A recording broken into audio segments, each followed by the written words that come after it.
Commission today, February 17, 2015, at 6 p.m. And we can rise for an invocation. And Chief Gonzalez, can you lead us in an invocation, please? Let's bow our heads. Dear Lord, today we come before you, conduct city business. We pray that everything goes well and for the benefit of the City of San Juan.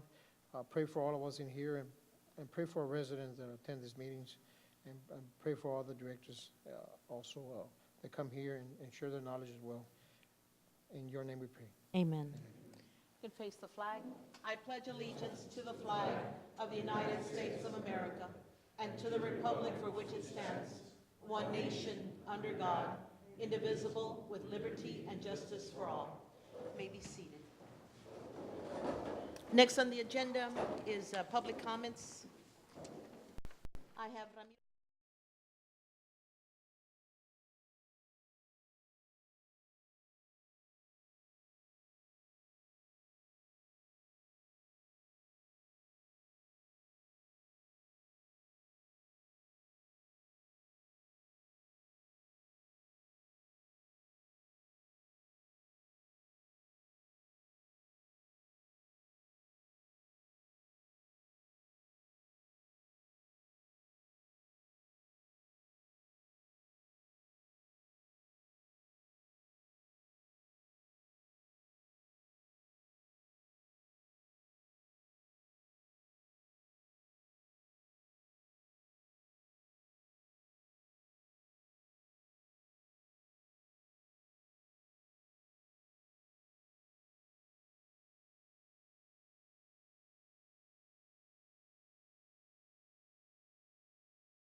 Austin, Texas. First of all, attending from the city and with myself, Chanel Borrego, and Mr. Ponce, who attended this presentation put together by our representative Armando Martinez. And it was a really productive day for us.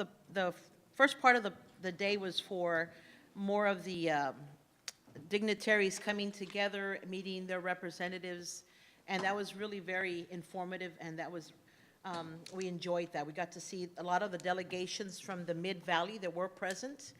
And I know that there was also a delegation from the San Juan EDC.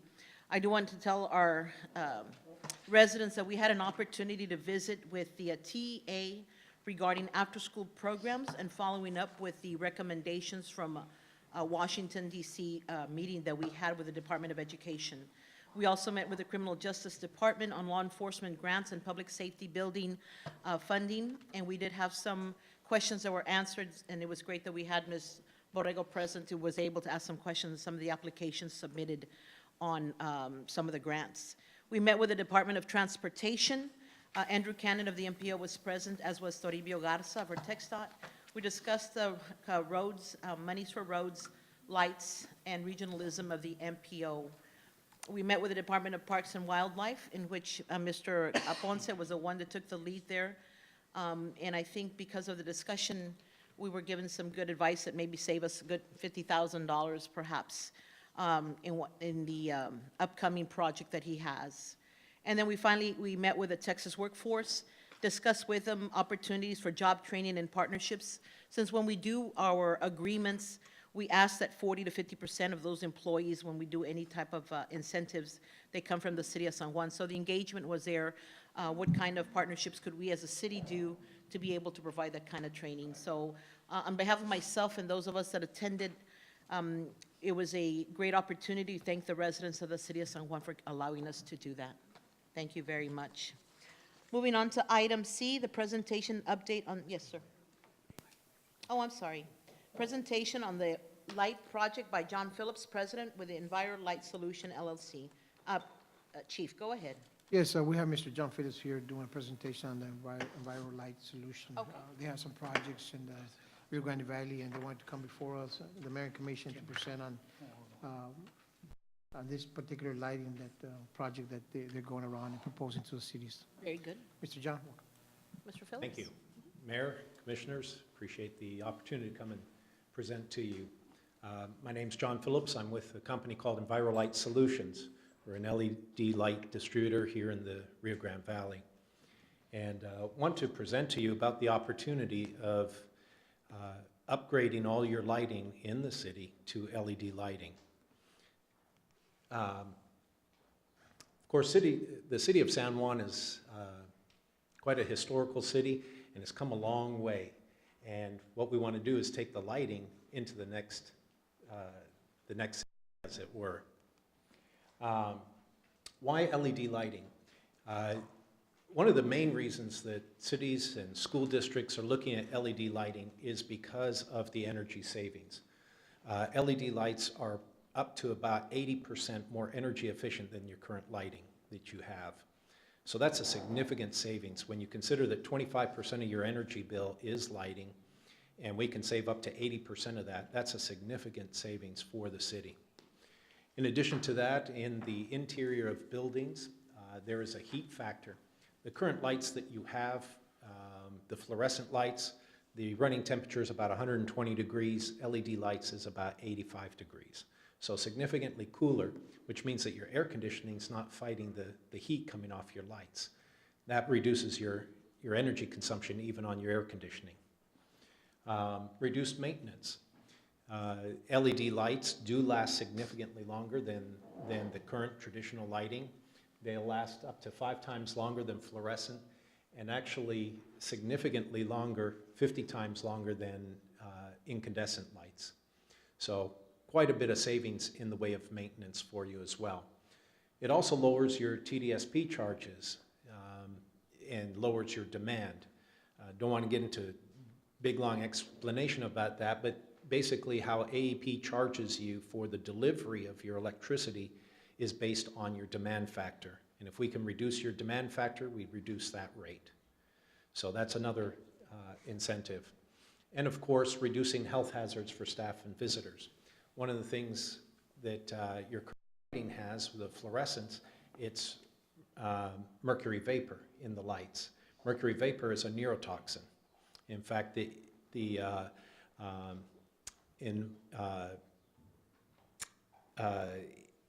EPA has stated, and it's a long thing to clean up a fluorescent tube if it were to break in a room. Actually, they require you to evacuate that room for a certain period of time. You can't sweep it, you can't mop it, it's got to be picked up in a certain way, put in. So they've realized the concerns about fluorescent lighting. And then, of course, the ballast in the lights is made out of lead. Lead is not very good for our environment. So the good thing about LED lights, there's no mercury vapor and there's no lead in they're completely, they can be recycled. But when you talk about the vapors, you're not talking, it's only should it break. Nothing is given out while it is on? Actually, the only thing that's given out is UV rays. Okay. You actually, if you, these are the same types of lights that are used in tanning salons. So you can actually get a tan if you put these close enough to you, and for a long enough period, you will get a tan from fluorescent lights. So if you check all the tanning booths, it is fluorescent lights in them.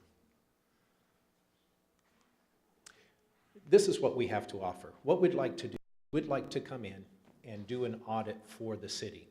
There is absolutely no cost to the city of San Juan, and there is absolutely no obligation. And what we do is we come in, we assess your lighting, your current lighting, and we look at what it would be if we were to replace it with LED lights. We give you an estimate on what it would be, and we show you what your energy savings would be. If you decide at that point that you would like to move forward, we can at that point. But at least you have an assessment knowing exactly what where you stand. And so this is absolutely no cost and no obligation to the city. We'll come back, we'll do the presentation of the analysis. You get quality commercial grade LED lights. All the lights that we use are commercial grade, not the type that you would find at Home Depot or Lowe's.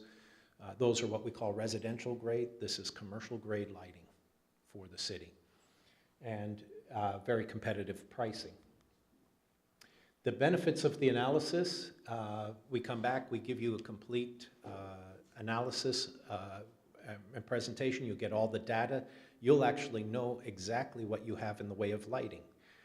I am sure if I asked the city, do you know how many lights you have and what type of lights they are, what wattages, you probably don't know. And if you did, you'd be probably the only city in the Rio Grande Valley that does. None of the others have known all of what they had. This gives the city something that they can actually look and see, this is what we've got. And we're very cost efficient. We're not a middleman. We're direct with the manufacturer, therefore the costs are a lot less expensive. There's not a consulting fee. We're not consultants. Therefore, you don't have to worry about that this is going to a consultant. This is going directly to your lighting project, all the funds. What you'll get in the analysis is the estimate on the average annual savings, your reduction in lighting, dollar amount of savings, savings in replacement, maintenance, and other areas, estimated savings over the life of the lights, because our lights will last 15 to 20 years. We'll look at the exact savings that you'll have over that lifetime of the lights. And you'll also get an estimate from AEP on their City Smart program on the energy savings, because they'll come in and they'll actually give you a rebate for going LED. And that, by the way, is paid directly to the city. That's not paid to us. That goes into your coffers. And of course, we'll show you what you're doing for the environment by helping reduce the carbon dioxide. You'll get a nice chart here that will show you exactly what the savings are and where it all is coming from. We have several financing options. We do have an energy management contract where it's no money down. It's paid through the energy savings. That means that there is no upfront money from the city whatsoever. And we come in, we put all the lights in. Once the lighting is in place, then the savings that you would receive from the energy savings is more than enough to cover the cost of the lights. All lighting is under warranty, and there's no indebtedness to the city. We also have a leasing option as well. All our products are UL and DLC certified. That means that they qualify for the AP rebates. I'm not sure what happened to that slide. I apologize. But basically how it would work is we do the analysis, we prepare the proposal for you, we come back for approval. Then once the approval, we sit down with the city engineer, we plan the implementation, and then we begin the process of changing the lighting over. Okay, well, basically the implementation plan is put together by all of us together. That's the city, the manufacturer, our engineer, the city engineer, and the department heads to plan the whole implementation plan. Basically, it's a simple process. It'll take us probably about 2 weeks to do the audit, another 2 weeks to do the assessment and the analysis. Once that has been done, once it's been approved, it takes about 30 days for us to put together that implementation plan. And in the city of San Juan, it would probably take us about a month and a half to 2 months to complete the project. The total project, yeah. So from today, you're looking about 3 months. A month of planning and then 2 months of actual installing everything. Where we slow down a little bit is when we get into the parks, because actually what we do in the parks is we actually do a little bit more there in, as far as light design, to ensure that, because typically parks do not have, what we've discovered anyways, is parks don't have adequate lighting. And there's dark areas, and what we do is try to even out that lighting so that the residents can go anywhere in the park without worrying about it being dark. And we'll have some pictures to show you some of the projects that we've done. You're supporting local business. We are from Edinburgh. All the contractors that we use, the electricians, they're all from the valley. So we're not bringing people in from Dallas or Houston to do the work. We keep the money right here in the valley. I think that's very important. So in closing, you're looking at about an 80% savings on your energy consumption, or up to an 80% savings. Great financing options. You're supporting local business, professional team, quality commercial LEDs, and we've got a proven track record. We did the city of Hidalgo, State Farm Arena. We're just wrapping up that project as we speak. And so we'll show you some of the pictures that we have done there. These are some before and after pictures. This is at the State Farm Arena. This was before in one of the locker rooms, and this was after. The lighting difference is significant between the traditional lighting, the fluorescence, and the LED. You can't really see this one too well, but you can, every other light was fluorescent and every other one was LED. So this was fluorescent, LED, and if you look at the walls, you can't really tell it too well in this picture, but white, yellow, all the way down the hallway, so you can see the difference. It's quite dramatic. This is another before and after in the State Farm. This is at Spikes Ford. We lit up at Spikes Ford quite a bit. This again is at the arena. This is one of the offices. This one is LED, and this is your fluorescent lights, and you can see quite a difference there. When I changed my office over to LED, it was quite a difference, because I'm so used to being in fluorescent lights. And now it was all nice and bright.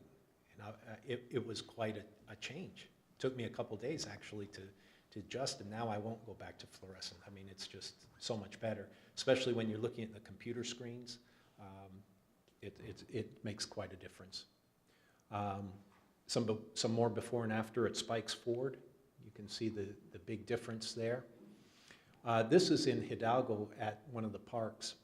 That light back there is a 400-watt high-pressure sodium light, and the light that we have here is a 100-watt LED. So 1/4 of the electricity, but look at how much brighter our light is to that yellow light back there. In fact, the police department, they love going by this park now because they can easily see what's going on in the park. It's so well lit. What's the radius of one light? What do you estimate the radius of one light in a park that would give The decent radius? light? It depends on the wattage. Look, Like that particular in the park, what do you think? that we've got a is? mixture of lights in there. We've got anywhere from 30-watt lights all the way up to 200-watt lights in that park, because we have a baseball. Average light in a park. As far as the radius? Right, you put a light, how far is the radius of the light that's a good substantive light? What would you say Right. that was? Again, it also depends on the height of the poles, but average pole being about 20 to 25 feet. If we use a spotlight or a floodlight, it makes a difference as well. A floodlight gives you a wider area. You're probably looking at about a good 60, 70 feet that will give you a really good radius. But again, there's a lot of variables in there. So we actually do a photometrics to see exactly what is required And would that, and at what height. that would occur during the design stage? Is that Yes, correct? that is And correct. then you would come up with different options Correct. depending on the size of the pole? So like if we had a park that maybe had a building, it would be a little bit different because maybe you might mount it to the building itself. I'm just trying to get an idea. Right, when we look at the parks, we'll look at exactly what's needed, I'll go at night, take pictures, I'll examine where the current lighting is.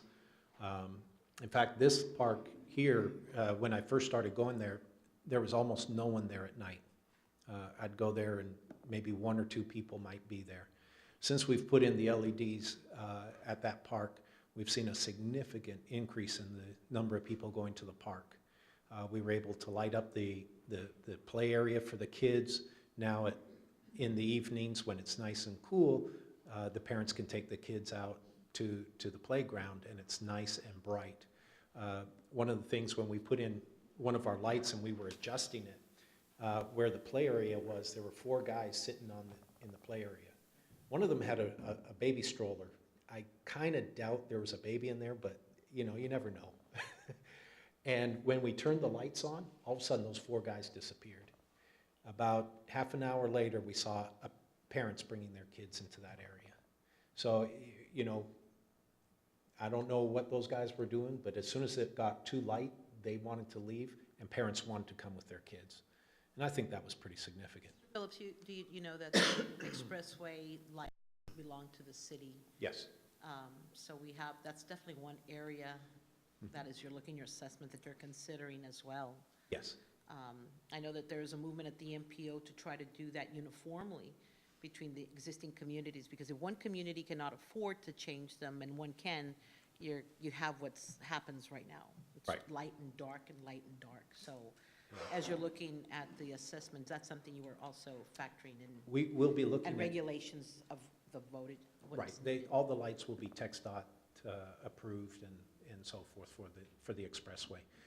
But just like when you're going from far into McAllen, you can see the difference, because McAllen, of course, does have LED lights on the expressway. So you can see a big difference when you go from one to the other. What's the lifespan? Usually about 15 years, 15 to 20 years. The technology is such that they're now extending significantly longer. Now that goes for park lights as well too? Yes. Yeah, all our lights, minimum you're looking at 50,000 hours operating time. Would these lights be tariff approved? Would be what? Tariff approved where, for example, if we chose to enter into a maintenance contract with AEP, AEP can only work on tariff approved lights. That's correct. Would these be tariff approved lights? At this moment, no. Okay. And the reason being, and that's why we can't touch anything that AEP owns, because there is not a tariff for LEDs. I know that that's being worked on as we speak. And I know that in Houston, they're battling that as well. Several other cities have gone. Los Angeles, for example, went with 140,000 streetlights, all LED now. And several, Sunnyvale, California, North Carolina, Michigan, many of them have already done it. Texas is actually behind in times for the tariff. This picture here is the park at 10 o'clock at night. I took that picture. And the interesting thing about this is that's residual light. There is not a light directly on the path. That's just the byproduct of the lights. These lights are actually, these 2 lights here are actually facing the ballparks on either side. The library in Hidalgo, quite a difference there as well. And the youth center, in the gymnasium, it was a huge difference because they had 400-watt metal halides. And one of the things, when you walk into the gymnasium with those old metal halide lights, the minute you walk in there, you start sweating. I don't know about the rest of you, but I do. Because you brought that up also, don't those lights take a while to turn on? The metal halides, ours are instant. As a matter of fact, when we did the ballpark in Hidalgo, we had done the south field, or no, we had done the north field, and the south field was still with the metal halides. And after we had finished the north field, I said, okay, now turn all the lights off. And, they kind of looked at me a little funny, and I said, no, go ahead. And we turned all the lights off, and I said, now turn them back on. And instantly our lights came back on. So our field, it took 14 minutes for the other field to get the lights back on. 14 minutes. So yeah, you're absolutely right. Kinda like in the Super Bowl when the, couple years Exactly. ago when the lights went out. Exactly. With LEDs, that's why all of the arenas and all the stadiums are going to go LED, because it's instant on, instant off. And these are just some testimonials from the employees in the city of Hidalgo. This is actually the police chief talking. This is his here talking about how much it's improved, and I believe that you all have the booklets that we had dropped off. And that's basically what our presentation is. Basically, what we would like is just your permission to go ahead with the assessment. Again, there's no obligation and no cost. If at the end of the assessment you decide not to go forward, we thank you for your time, and there's no further obligation. I'd like to ask you a question. When the city of Hidalgo decided to do the conversion, did they do it in phases, or they did it instantly? Because you don't realize your savings until the end of a budget year. Correct. And then some. So there is initial cost as the city has to invest in changing all the lights. Right. So, They actually did it all at once. I mean, it took us a while to get all the lights done, but yeah, they did the whole project at one time. what was the project amount for them? That was about 2.7 million. Yeah. So, but they had the State Farm Arena. That was a big part of it. And interesting, on the State Farm Arena, we looked at November of this last year versus November the year before at their energy consumption. We saved them over 124,000 kilowatts in that 1 month over the same time the year before. So that's a significant savings for them. Are there any other, aside from the city of Hidalgo, any other municipalities or governmental entities you're currently working with? City of Falfurrias, we start that project next week, doing the install. We've already done the assessment, it's already been approved past city council, and we're doing the install next week. City of Edinburgh, we understand that they're signing first week of March to begin that project. And so you've already done their assessment? We've done their assessment and it's already gone through, so they're just signing off on that. We're doing a couple of the school districts as well, just waiting for the final authorization. We've done the assessments, and currently we're doing the assessment for the county of Hidalgo, for the entire county. So.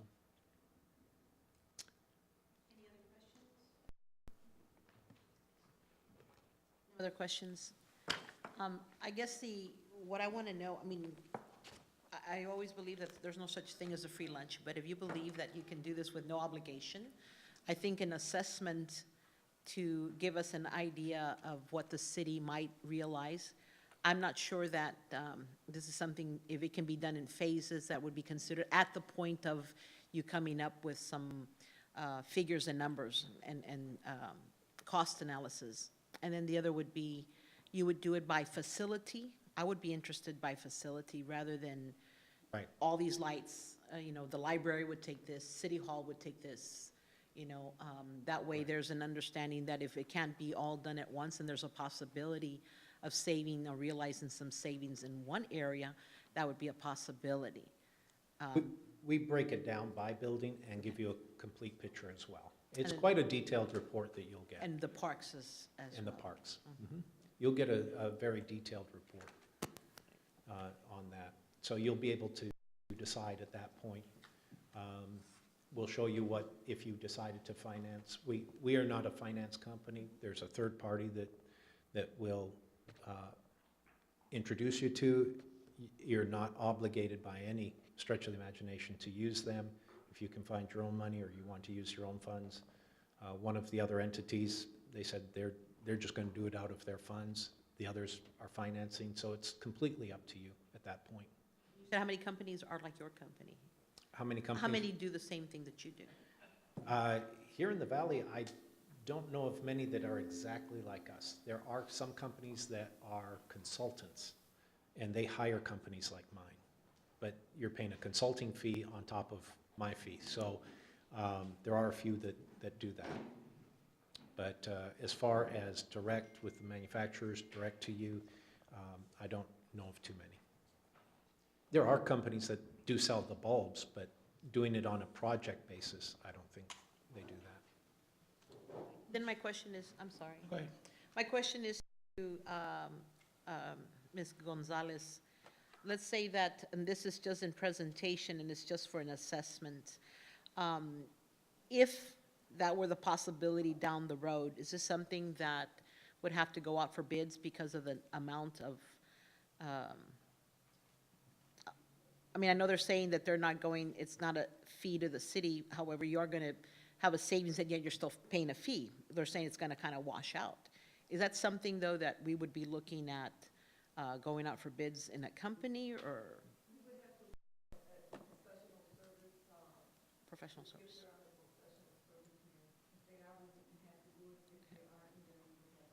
Well, actually, we're also on the buy board and TCPN. So that should answer. Ms. Phillips, walk me through what an assessment would look like. What time of day would you do it? What kind of impact? I'm talking about really, you're going to have to do this during working hours, I'm assuming, or operational hours for the city. What kind of disruption would you anticipate, or what would it look like? It would be very small, because basically we just come in and we count the lights. We will, if it's a different type of fixture, we'll want to get up there and take a look at the actual light. But we'll look at one and understand that that's what it's like for all of them. So it's very, very minimal. So we won't interrupt your employees. The only thing we do ask is that there's an employee that meets us at that facility maintenance or someone that can just walk us through the facility so that we make sure we get everything. Any other questions? Any other questions? If not, council, this was as a presentation. If the commission wants to entertain the assessment getting done, that's something we would put on the agenda, the next agenda? Yes, Mayor. That's what I would Why- recommend. If it says here discussion, possible action, why couldn't we take action today? I mean, it says presentation on LED lighting. You're asking, you would request, would be, I make a motion to recommend that this company, Mr. Phillips, go ahead and do an assessment. I'd prefer we put the language on there that way, just to be safer, just so that everyone knows what we're doing for the meeting. Thank you, sir. Appreciate Thank you your very time. much. Under C, presentation update on the road improvements in conjunction with Hidalgo County Precinct 2. Chief Gonzalez. Yes, Mayor, Commissioner, you have a handout there that, at the request of the city, we asked Precinct 2 to give us an update of the project that was proposed back in, I believe, in November. You have a timeline of different projects. I'll go ahead and read them, and I'll have Ronnie give some input here. But as you can see there in the letter, on the Precinct 2 paving and drainage improvement projects, the status updates. Cesar Chavez Road, FM 495 North, approximately 280 feet has been completed since November 2014. Moore Road East, approximately 1,260 feet completed in December. The Sioux Road project is approximately 90% complete, and these percentages are based on the plans that are being completed. They need the addition of the inlets are being incorporated into the plans to provide drainage along the right-of-way in front of the IDEA School. So this plan should be final plans and documents ready by March 6 of 2015. On the Eldora Road project, is approximately about 30% complete on the plans as well. Estimate having final plans and documents ready by May 1st of this year. And then on Olana Loop, also Raul Longoria Road to Cesar Chavez Road, project is approximately about 75% complete.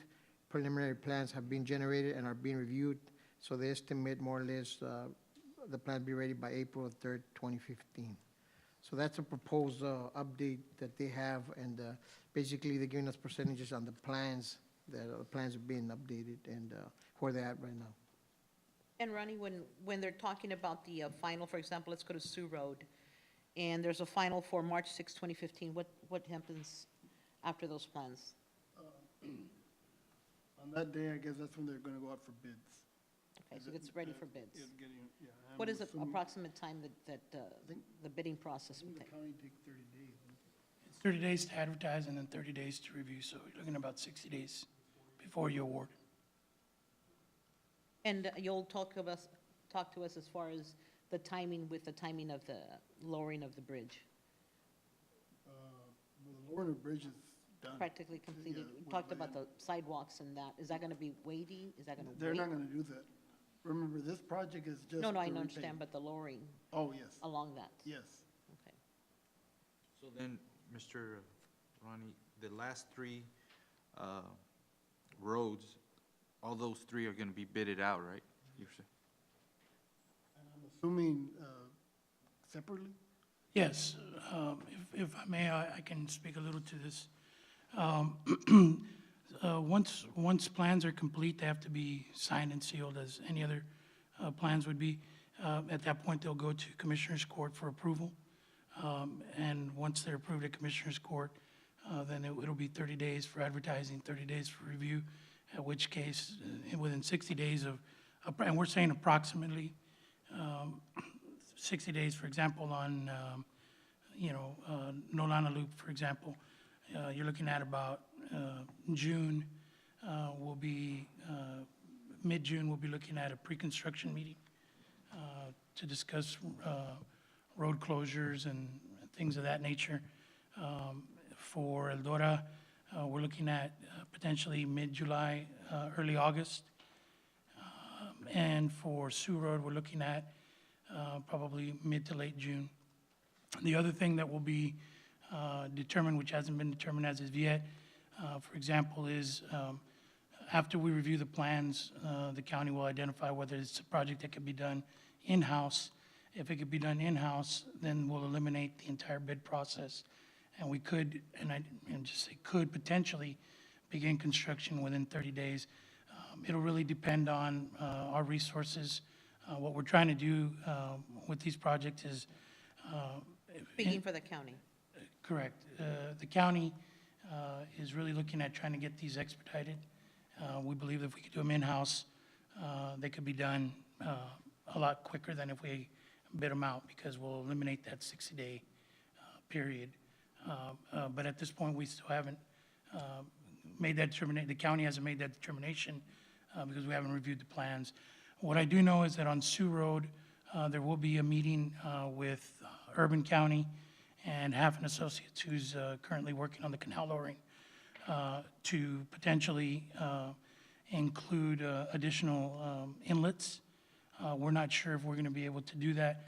We're really pushing for that, because if not, what will potentially happen is the canal lowering will be completed, and then when we start the road construction, we'll have to basically tear up what they've done right now to be able to put in inlets for that project. So what we're trying to do is get those inlets done as part of the canal lowering project, so that we don't have to go back and tear the road up again in 2 months. Well, not for the road. There's no drainage for the road in the plans currently. You know, if we look at the going out for bidding, and if not, it's going to done in-house, is there any possibilities that you foresee that additional costs may be involved? Because everything that we've agreed to has been, incorporated into the memorandum of understanding. Obviously, if the county does it, it's the cheapest way of doing it. Right, but if it's bidded out, and, we're now, 6 months later than when we first signed in October, any increases, is that something that we would be looking at initially, or we're set in with the agreement, are we not, with our portion? I don't know if you have, in the agreement, do they have a? Yes, we do. amount or Yes, percentage? it has an amount, Just an exact amount? amounts. I guess, We've agreed to the amounts already. yeah, I would assume. Mayor, if I may, by speaking with Erica Smolder from the operation manager, she did not, she said that they were gonna go based on the MOU. So Okay, good. nothing has been diverted from the MOU. Good. To this point.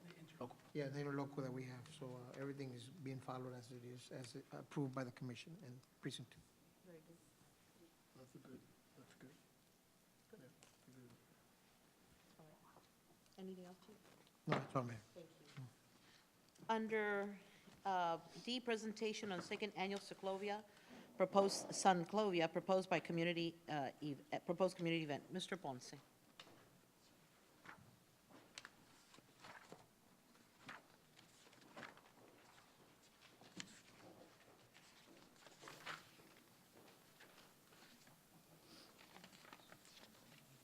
Good evening, Mayor, Mayor Pro Tem, members of the commission.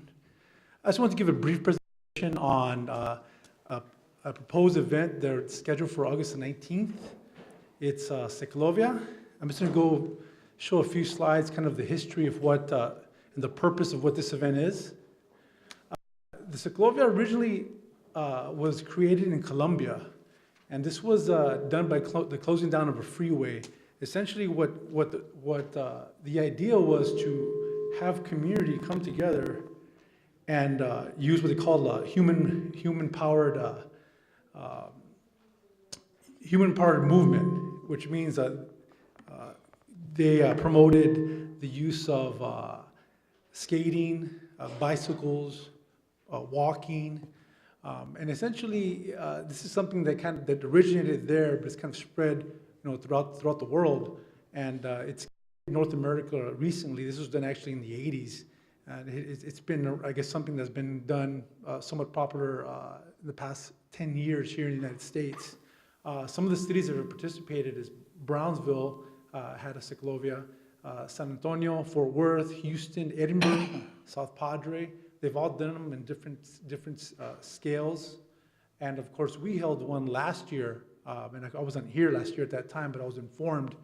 And this is something that the Parks and Rec Department, in partnership with the Crime Stoppers and the Police Department, is going to try to push and make it an annual event that we can do every year. And again, with the purpose of engaging the community. Can you go back? Oh, yes. That's the rebranding of it. We called it I think it was a walk and roll. Too close to what the MPO did. And so I know you've worked closely with Betsy and in the committee to come up with a new rebranding, and looks really, really good. Oh, yes. We want to kind of separate ourselves and identify with the city of San Juan, which is a lot of these events do. So we came up with our own design, and we rebranded it Sanclovia, to signify San Juan. And as you see with some of the graphics on there, it does kind of give the different modes, components that make up the event, which also, we encourage, people to bring their pets. We also, it's very much a social event as well, where that includes music, and we have vendors. And to talk about some of the benefits of the event, it is to promote health through outdoor recreation. We'll be doing some traditional games like hopscotch, hula hoop, some things that, maybe kids did 20, 30 years ago that don't necessarily do now. We want to kind of reintroduce those games, and again, try to get the community that we're going to be, the street, which is going to be on Retama, involved. And we're also going to reach out to the school districts and to the PE classes and try to get them to support the event and to bring out their kids and have them participate, obviously, with other families. This is a family event. They're traditionally done on Sunday afternoons. And again, with the idea that we're going to introduce alternative methods of physical activity. As a lot of people think, well, to be physically active, I have to go to the gym, or I have to, go for a run or something. But, there's different types of activities, especially among the children, that they can do, play out, with outdoor play. And that doesn't necessarily need a lot of equipment.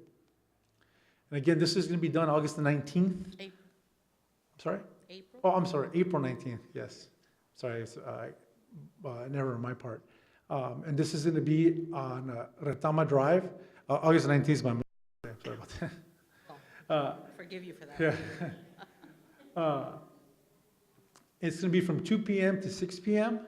And what we've done is we're inviting community vendors to come out and kind of promote. And when I mean vendors, like we're gonna ask like community agencies to come out and to promote health and different organizations, American Heart Association, American Diabetes Association, to kind of promote the benefits of being active. And we're gonna have fitness demonstrations. These demonstrations, we're gonna contact local businesses here in San Juan to do like a Zumba demonstration, to do like martial arts demonstration, yoga, things that, you know, they can participate in a group activity. And we're also gonna do free health screenings, you know, very basic, you know, checking blood pressure, checking BMI, things of that nature, and giving people health, like, you know, tips on health, and try to promote, you know, a healthy San Juan. Farmers market as well, it was a great success. They sold everything they had last year, and they were surprised of how well it Most worked out. definitely, and right now, when again, I'm working with Officer Medina, and again, with the Crime Stoppers, and he's reaching out to different local entities and working to partner with them to get donations for helmets, for bicycles, for different things, for different types of, as you see with the pictures that we use there from last year's event, where bicycles were donated as helmets for the bikes as well. So I just wanted to give an overall presentation of what we're trying to do. We're trying to build this community event to do like an annual thing. And there are not many cities in Texas. I know I mentioned Edinburgh, El Padre, and Brownsville, but there's not too many cities in Texas that actually do it. So this is something that we can say is unique to the community. So, and that's all I have. Thank you.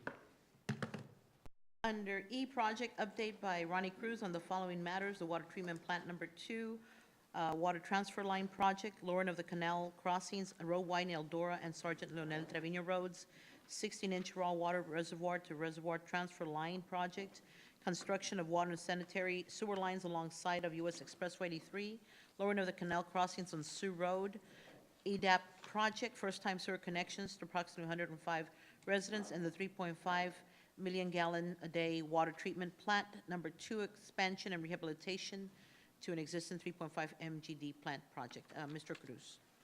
Yes, Mayor and Commissioners, on the first item, if you look at my memo, it's just an update of the final project, which has been closed out with the Texas Water Development Board.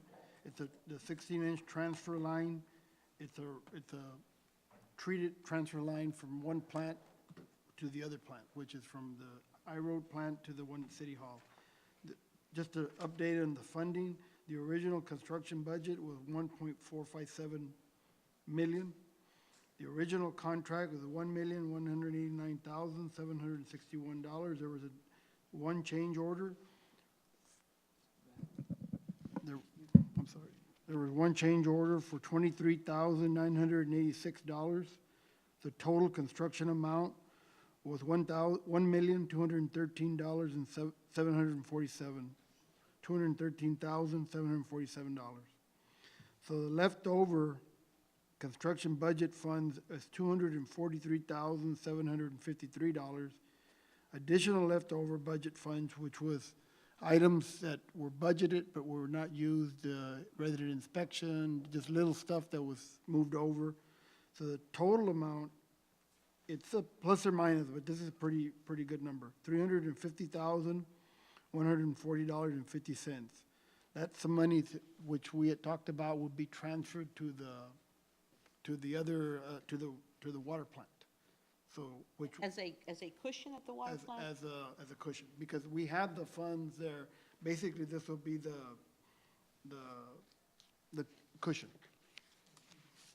Contingency. Okay, let me, I know you're gonna talk about it as you go down the projects, and maybe, I'll talk to you when you get to that one.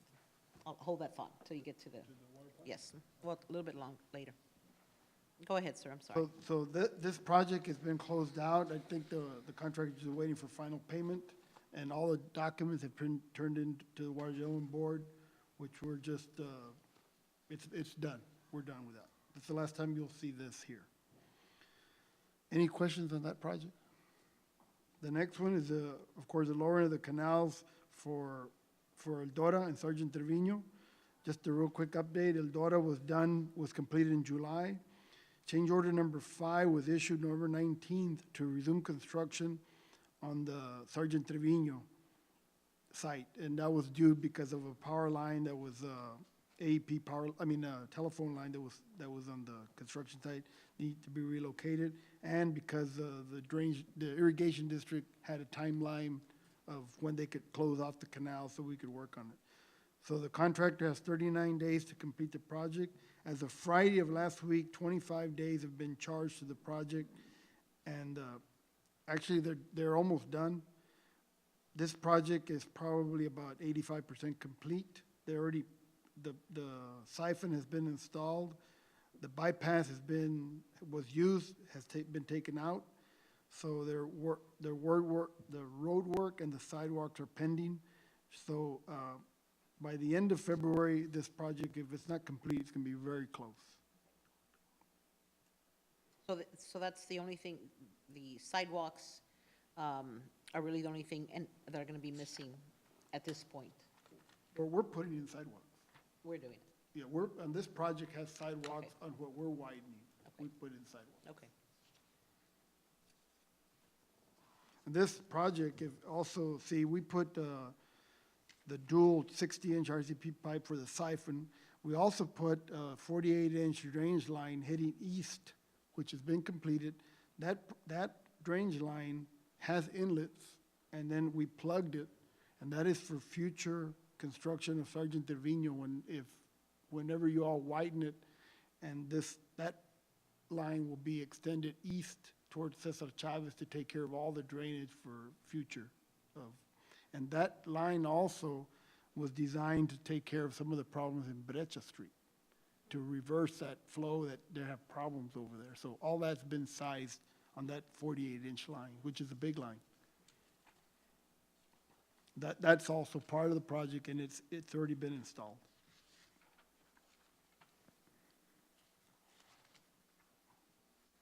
Any questions on that project?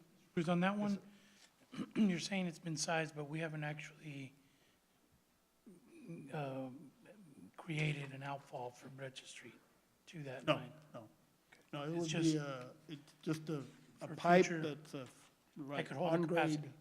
Right, Now, is that one, because you said you had a cap, but it still drains? yes. You It's have a connected cap to on the ditch. east side, Yes. but it drains to the Yeah, west? there's inlets installed that are draining Okay. for the new part. Go ahead. Any que- Number 3, the 16-inch raw water reservoir to reservoir transfer line. This is a transfer line that is going to be transferring raw water from one reservoir at the Sergeant Trevino Park to the other reservoir or straight to the plant at this point. This bid was awarded to OG Construction in the amount of $1.595 million. And the notice to proceed was issued in November, and they've begun construction since December. They've, as of today, they've installed all the bores, which are the major part of this construction, which is the one on 495 in Retama, and the one on Sioux Road and Raul Longoria. Those have been installed. The water line has been laid from the park. They're going down Retama. There are probably about 1,500 linear feet of pipe that they've laid in that area. And also, they've done some work at the school, at the new school area, because they're finishing up there, so they put some lines that are under the sidewalk, which will be going east along 495, then lining up with Retama to cross, to tie into the bore that's already there, that they just finished up. So this project is proceeding. Contractor has 210 days, calendar days to complete the project. As of Friday, February 6th, he's had 40 days charged to the project. He's about, I'd say about 20% complete at this time. Any questions on this one? Next one is construction of the water and sanitary sewer lines along the north side of the Expressway 83. This project, if you remember, is the looping of a water line on Sergeant Trevino from the Mercedes-Benz.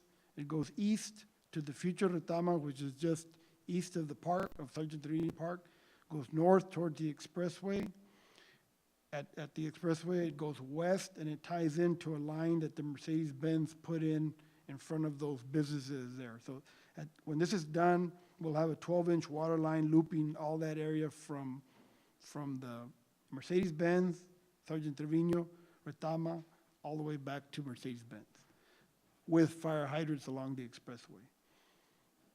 The sewer portion of this project is a sewer line that runs from El Tigre at the corner, it goes to the future Retama along the expressway, then it turns north to a lift station. Well, when it turns, right before it turns, we're extending that line west, past all those businesses up to where there is no sewer available. And we're installing an 8-inch sewer line, which will open up all that area for water and sewer when this project is complete. Everything from Retama, from the future Retama, west to the Mercedes-Benz and those businesses that are there. So the OG Construction also got this project in the amount of $491,545. A pre-construction meeting was held and the notice to proceed was issued for January the 5th, 2015. The sewer line along the expressway is what you're seeing right now being installed. They're probably about 3/4 of the way complete. As soon as that's complete, they will start the water line, and we're trying to see if they'll go ahead and do that other portion. This project also includes on Minnesota and Raul Longoria, a little part of sewer line. Go back to we're talking about the looping over in the Mercedes-Benz between Retama and going all the way to Sergeant Trevino, Retama, and Mercedes. We have a whole list of homes that are abutting that. Are they going to benefit from this? Yes, we're transferring all those meters to this line, because you got to remember, you all bought out that area about 3 or 4 years ago, but the meters are never transferred to the city, because the water line that's there belongs to North Alamo. So with this, we're going to transfer all the meters to the city. So you all will pick up, I think about 19 accounts or something like that when we're done here. And for the houses that are not connected to sewer? Oh, no, we're not doing sewer in Sergeant Trevino. That is part of the EDAP. Next slide. Yeah. But that buyout, if you remember, about 3 or 4 years ago, it was never, even though you bought it out, you never got any water. I mean, the city makes money by selling water, so we need to transfer those meters to the city, and that's what this line will do.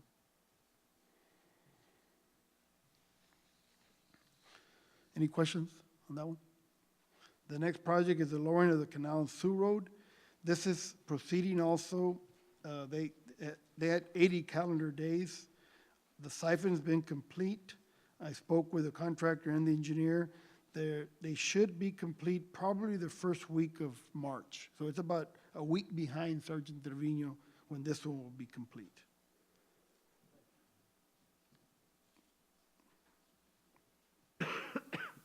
Questions on that one? Cleanup, as far as, I mean, it's caused a lot of mess. It's a How big much can we mess in clean there. that up? We'll see what it is. I know, but there's a lot of. A lot of Sioux destruction that Road, happened because of yes. the additional weight on that. Right, and, of course, we're coming in with that other water line. This project, we had the engineer include a 30-inch, 24-inch steel casing underneath, so we can put this transfer line when OG Construction gets there, so they don't have to cut anything. So we're gonna just go, it's gonna be installed, we just go through it, so. No cutting. So we won't mess that up. But when the contractor comes and puts in the other line, they're gonna have to repave some of that area because some of the sidewalk will be removed between Raul Longoria and the lowering of the canal. Some of that sidewalk on the north side will have to be removed. So of course, we're gonna put it back. So they'll fix up some of those, it's pretty bad shape in that area right now. Can it be made to wait? I mean, we're gonna remove it, and are we gonna be damaging the integrity of the sidewalk? No, by moving it? no, the existing sidewalk. The existing. Yeah, no, we're gonna put brand new sidewalk, that's, not gonna touch that. Okay, so when we remove it, we're gonna put back what is Yes. existing or new New, sidewalk? new sidewalk. Okay. Any questions on that one? The next one is the EDAP. I included a project timeline. Seems like it always moves back with, the state moves very slowly. I also included a map because I think you all asked me which are the areas. Yes. I know it's pretty small, but should be in your packet. But these are the areas that we're looking at. The one, Mayor, what you asked me a while ago was on Sergeant Trevino. Number 6? Number 6. Okay, good. What I wanted to ask you on this one, Mr. Cruz, was, I did look at your time frame, and it talked about completion, approval of final documents by staff, and we're looking at possibly June of this year on your timeline, okay? At that point, the application's completed, or the whole process, when we talk about final approval, what's the timeline then that says, okay, well, we're gonna provide this type of funding and you need to put your portion in? When does that happen? What are we looking at, as soon as that Probably finishes? at the very end, when that see, happens. because we have to submit a set of plans. We're already working on them, even though the timeline's not hit, we've been working on them for months. So we're gonna be able, when we hit that, we're gonna be able to submit everything. Of course, it's gotta be approved by them. How long they take, I don't know, but, probably within 60 days, they will have approval, and of course, that's when all the documents need to be signed and whatever, how funds and whatever is gonna be done, probably at that time. So I would assume by the summer, we're gonna be very close to finalizing. Pulling that trigger, are we ready Right. to undertake that? Right. So when I'm looking at the 385,000, I know that we're gonna be taking it out of the utilities fund, correct? Well, I mean, what would be eligible for that? Does it have to be a general fund infusion, or can it be a utilities? It doesn't matter. Okay, because if you have those extra 385, Oh, from the Texas Water Development Board? Oh, Right. the other one. Oh, well, it's a contingency to the other project, to the water, to the plant. Is there any excess? Will they be some, we won't know on the plant till, but in the plant, though, that amount is already factored in, it has to be that 358,000, or we're saying, No. look? Okay, exactly, so it's not. right now it's zero. Right, it Yeah. hasn't been factored in. Exactly. So if we're looking time frame, it's gonna take longer before we get to that point on the water plant. But this is gonna come come June or July, or whatever happens according to yours.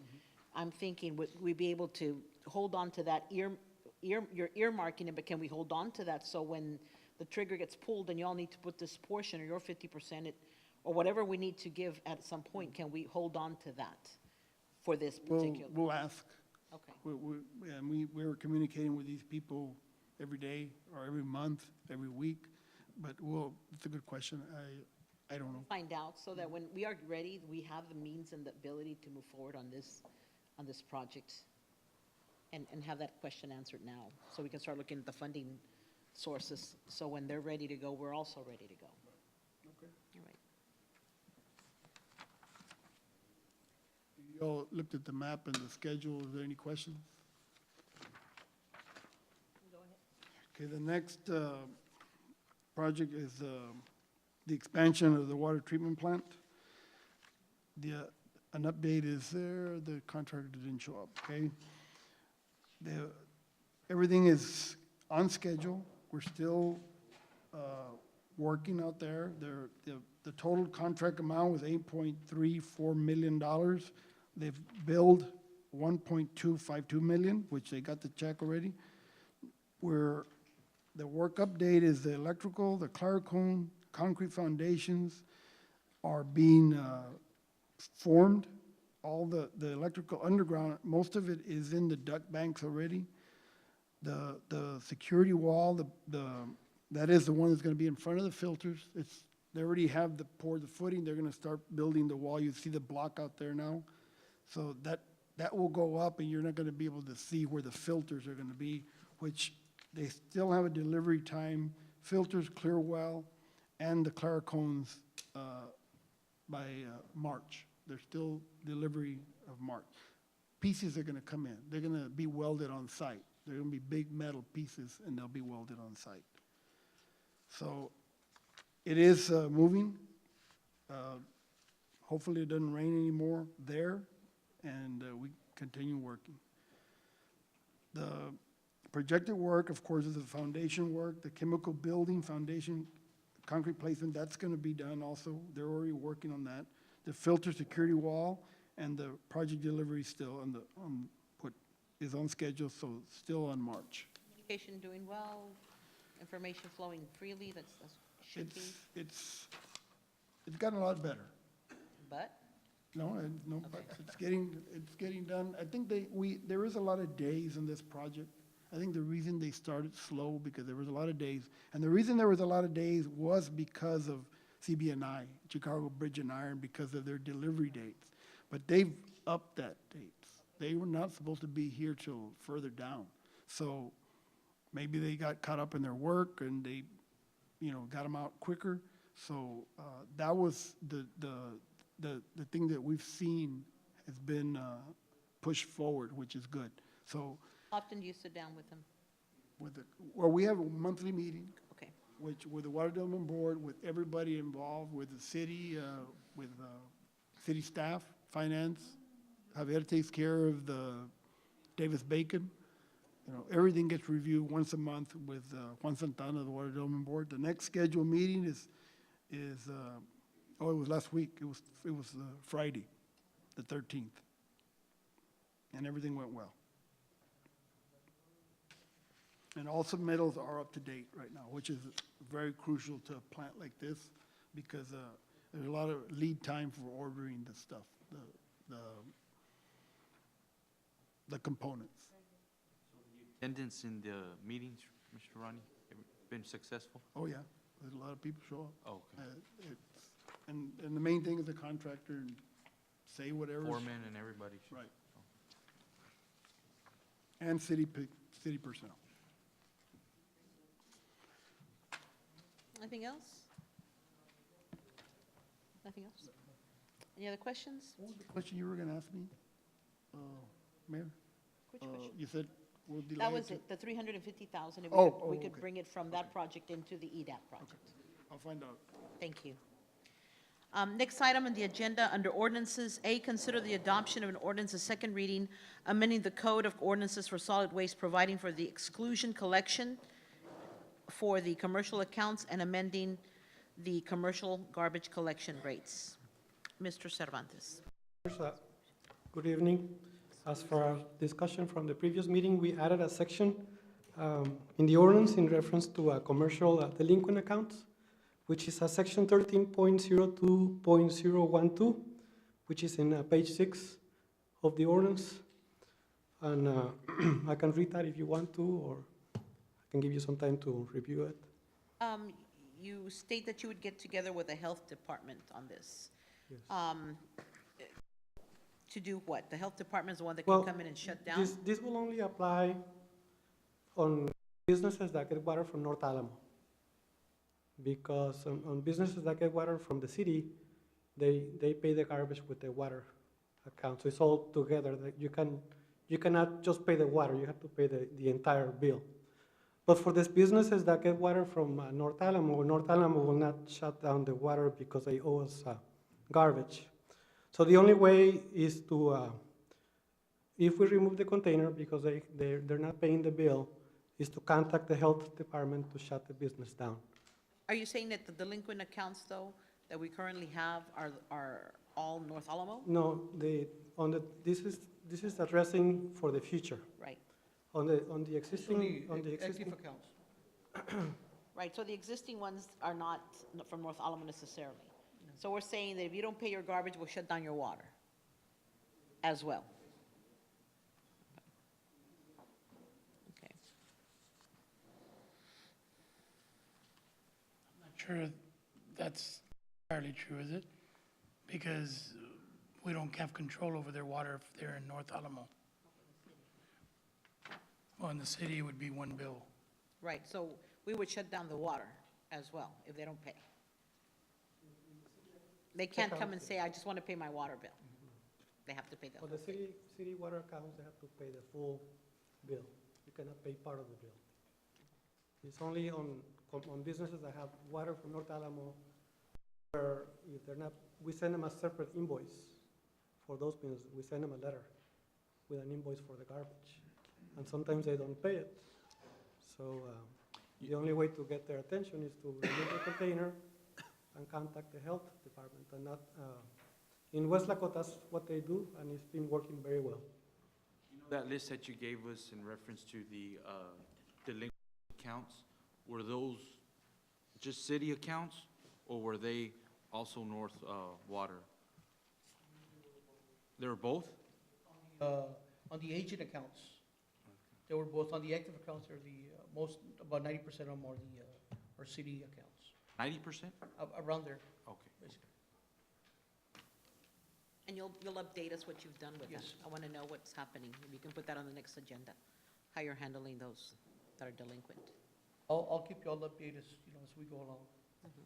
It's gonna be a slow process, because we have to send flyers and all these other, make The contact. current ones? Pardon? I'm talking about the current ones. Oh, okay, no, the current. See we'll, what you're doing. I keep- want to know what you're doing on those. Okay, yes, ma'am. Because if we're going to be enforcing that and you still have a list of people that haven't paid, you know. So I want to know what you're doing with that and report that as well. So if you want this to have the effect you need, we need to make sure that everybody's still being held to the same standard. Are there any other questions on this item? If not, is there a motion to approve? Is there a second? Second. All in favor state aye. Aye. Motion passes. Thank you. Appointments, appointment, reappointment, and removal related to the following boards: the Parks and Recreation Board, the Planning and Zoning Commission Board of Adjustments. Is there a motion to remove from table? Mayor, Is there a second? Second. All in favor state aye. Aye. It's been removed. Mayor, if I may, Go ahead. just because further on down in the agenda, we're talking about the appointment and creation of a PAL board. Would the PAL board not then negate the necessity for a Parks and Rec board? Very good point, but I guess until we get to the board, Well, that's what I'm saying, could we take them out of order then, so that we could decide on one? Because if we decide on one, it'll negate the necessity for the other. I mean, we can address it. I don't have a problem addressing it before, which is fine. Right, I mean, just because if we if we make a decision on one, it'll impact the other, and either way, however it works out, we should take one before the other is my recommendation. And I don't have a problem with that. Although we could still move on with the planning and zoning. Right, what we can do is, we've both taken them both off the table. Is it the rest of the commission's request also to go ahead and delay that until we do the Pell? Are we going to be looking at the same applicants? No, I would think not. Talk about that, though. No. I mean, I don't. Right. Answer's no. I didn't think so either. This is gonna be for boards here, Yes. right? I would, yeah. Well, So but what you're saying if is- you do the PAL, then you wouldn't need a Parks and Rec board. Well, I think, I think. the Mayor, ci- if I may, Mayor, Yeah, go ahead. the PAL is, it's a board that can be separate, and also can be a multi-board. It can include some of the Parks and Recreation Department, so cities have it in different ways, but, our recommendation is gonna be what the direction the mayor and commission want to take on the PAL. It's either they want to utilize the same board members, or go out and seek other board members with some experience they have it with police athletic leagues. And that's something, the recommendation of Mr. Ponce as well. That's a discussion that we had. So maybe the thing would be to appoint them when we get to the point that we're going to decide on the Pell, then come and bring them all back, and with the understanding, I think, that message to the Parks and Recreation Board that there's a possibility of either assuming or recreating a new board. But since we have to keep going, because they don't have, but I think 4 people have expired, so we need to get them so they can continue to make decisions until this is finalized. But let's go ahead and go with the item A. For the appointments, I'd like to take, Ms. Ramirez, you talked, we have 5 items, 5 people on the board that have expired as of January 2015, is that correct? Correct. That it was 4 with one One vacancy. raising.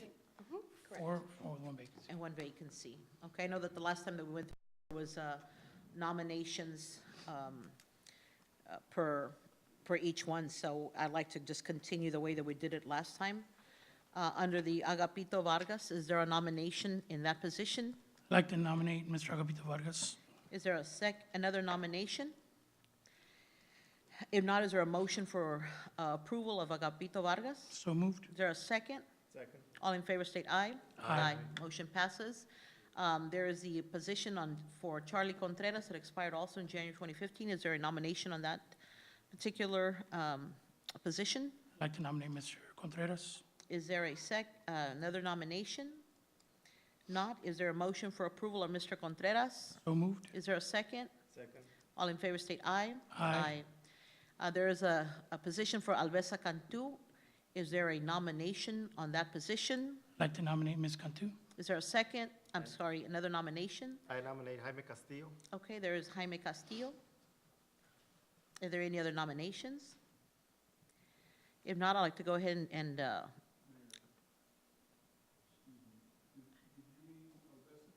Yes.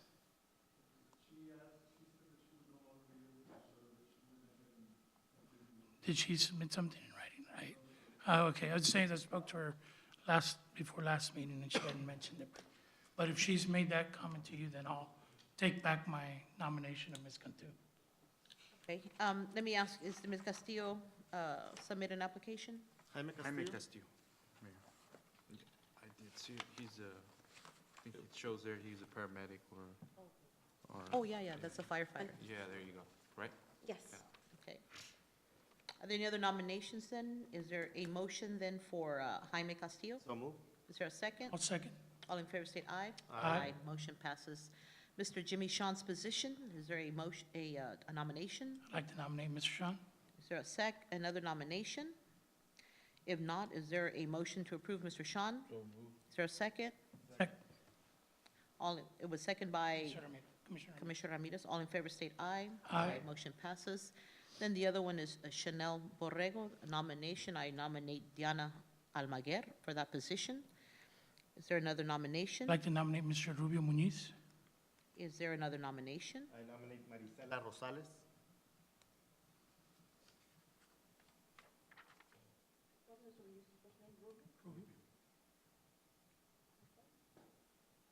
Take Diana Almaguer.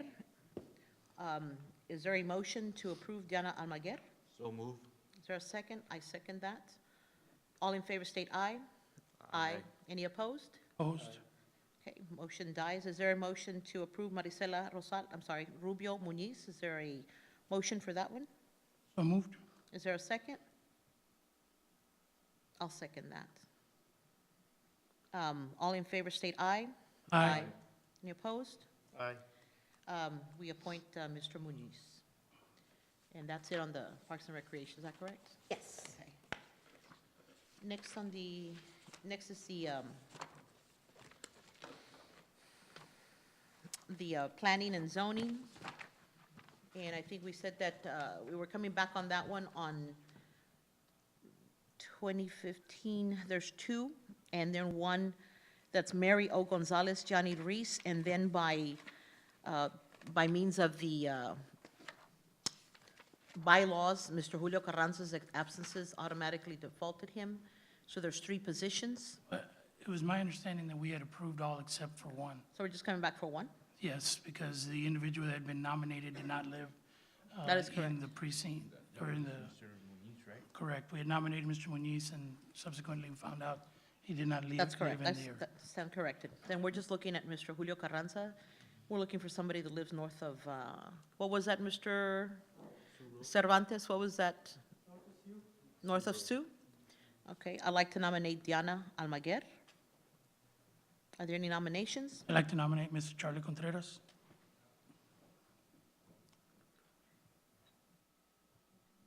Any other nominations? Mr. Contreras lives north of Sioux Road. Yes, ma'am, he lives off of Eldora Road. Okay. I think his address is on his application. Is there a motion to approve Diana Almaguer? So move. I'll second that. All in favor state aye. Any opposed? Opposed? Charlie Contreras, is there a motion for approval? So moved? Is there a second? Second. All in favor state aye. Aye. Opposed? Aye. Okay. Is there a nomination for anybody else that lives north?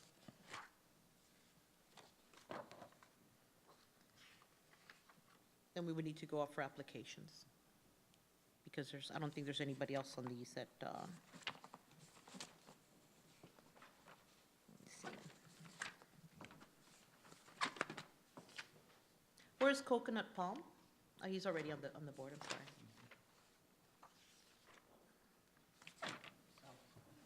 Off of 495.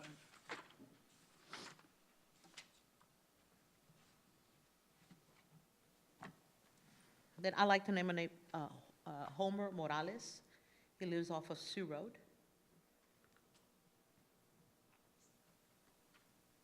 Are there any other nominations? Now, is there a motion for approval?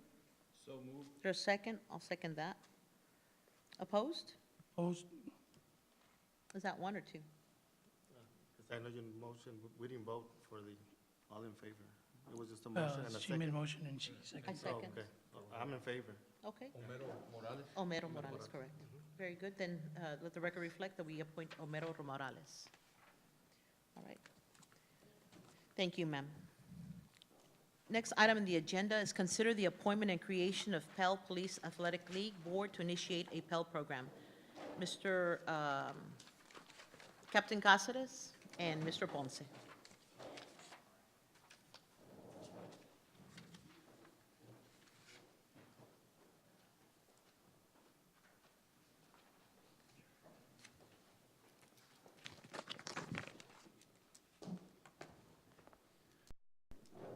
Mayor Pro Tem, members of the commission. What we have before you is we wanted to present the adoption and appointment of a PAL chapter and the creation of a PAL board, as you mentioned before. Essentially, there's a few ways you can go about it. After consulting with the interim city manager and chief, he said maybe the best route would be to have an application process, much like the other boards, and then to have appointments that way. There's also the option of having the chief of police assign board members, but we felt this was a more democratic option to have application processed and have the members of the commission vote on it. Once we were able to establish the PAL committee, the PAL board, then they can move forward and create some bylaws for the organization, and then they can apply for nonprofit status. Once we complete that process, it's pretty much a clear path towards getting recognition as a PAL chapter. And of course, the benefit of having a PAL program is the integration between the community and the police department, which we think that our community would greatly benefit from. Want to, we kind of started this process, last year, and we had been meeting. Isn't there certain criteria that's recommended for board members? And additionally, for example, right now, we require board members to be residents of the city of San Juan. The PAL board really doesn't, number one, specifically require that, but number two, what they're really asking for is, business owners, people that potentially can raise funds, or their main, one of their main goals is to serve as the main fundraising body for the PAL program. And so I wonder then, if that being the case, do we need to consider, when we talk about this, some of those requirements, or not requirements, but recommendations that the National PAL Board or the National PAL Program recommends, and then also that the board be open to potentially nominating an individual to serve on this board that's not necessarily a resident of the city, but may perhaps be a potential donor or a fundraiser. And so I guess that's just some of the things that I'd really like for us to consider as we talk about this. The other question I had was, do we have to create and appoint the PAL board tonight before we give you the go-ahead to go ahead and create a PAL program? No, actually, and exactly mentioned, Mayor Pro Tem, is that this will allow you to, and you are correct, they don't have to be a resident of San Juan, and we can actually create the application geared towards what we're looking for. And the recommendation is that you have individuals who are, represent different fields, which obviously the business sector, somebody who does have the time to put in and a good network to raise funds. And the purpose, that was the purpose of having the nonprofit is, to receive donations and to fundraise. And most definitely, you can set the criteria for what you're looking for the certain members.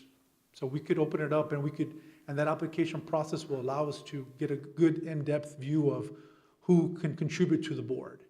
Who can contribute to the board. And additionally, give us an opportunity to recruit individuals to potentially apply for the board as Yes, well. sir. Yes, sir. And that would, I think, would give us a good pool of candidates to choose from, and that could best serve the PAL board, because fundraising is probably the most important aspect of the board itself.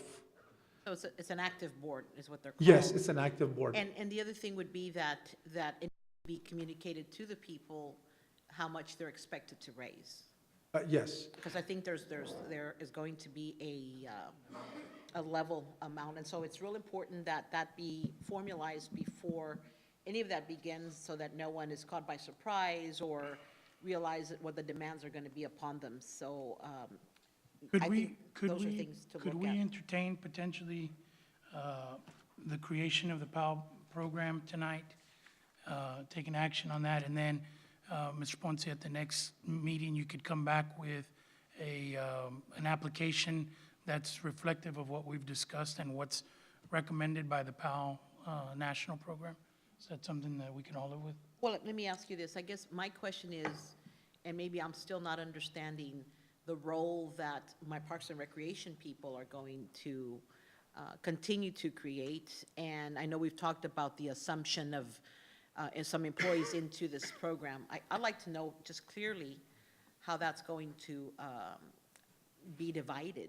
Well, Or it be- depends on the model that we take, because I'll give you an example, like FAR. What FAR does is they've separated the recreation part from the park side. So they do actually have a Parks and Recreation, but that primarily focuses on like summer, like programs, not necessarily recreational, and of course, the park side of it. And the PAL focuses more on the actual sports activities, like they offer the baseball, the football. They just introduced wrestling and boxing, and that's really what PAL is known for. So there would essentially have to be a director for PAL, and then depending on what the commission would like to go forward with as far as the Parks and Rec. That would really would be up to the commission. There's a few models that are used out there. And then to also answer your question, Mayor Pro Tem, yes, I guess what we came for today is to give us permission to start the process.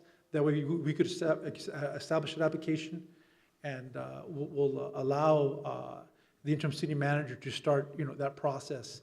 I guess what I'm saying is that if we were to approve the initiating of the program, we're not approving the form, just the process of. Yes, which- the process. So that you can come back with the proposals. Yes. And it needs to be done, timely, because we will be entering into the budget season. And we're Yes. gonna need to really look at that, and then so that you can be able, and we can be able to establish that if this program, if the PAL board gets created, what their responsibilities for funding are going to be. Yes, So- and most programs, Mayor, what they for like the first year or two, they operate with a Parks and Rec budget until they're able to start generating funds to sustain themselves. So for a year or two, they still operate under Parks and Rec with the budget that's assigned, and after that, they're building We're revenue. not looking at a director until 2 years from now. Possibly, it's really dependent on what the commission. That's something that we would decide as Yes, a sir. commission when that process would move forward. Considering how intricate some of these plans could potentially be, I think that what I would recommend and what I'd like for us to really take action on is to give direction to create the PAL program, and as opposed to bringing it to another city commission meeting, that we do a workshop specifically to flush out. I think that the mayor makes a great point when she talks about what will happen to the staff. I would assume the assumption of most of the staff that participates in the sports to be assumed by the PAL program, and the remainder to continue with park maintenance and other activities, because I know through the process, when we were going through it, we talked about some of the activities that Parks and Rec does, for example, Cinco de Mayo, Noche de Paz, would not be able to be undertaken by the PAL program. So a lot of those activities, like the Ciclovia. Ciclovia, sorry. I'm still trying to get San Clovia. San San Clovia.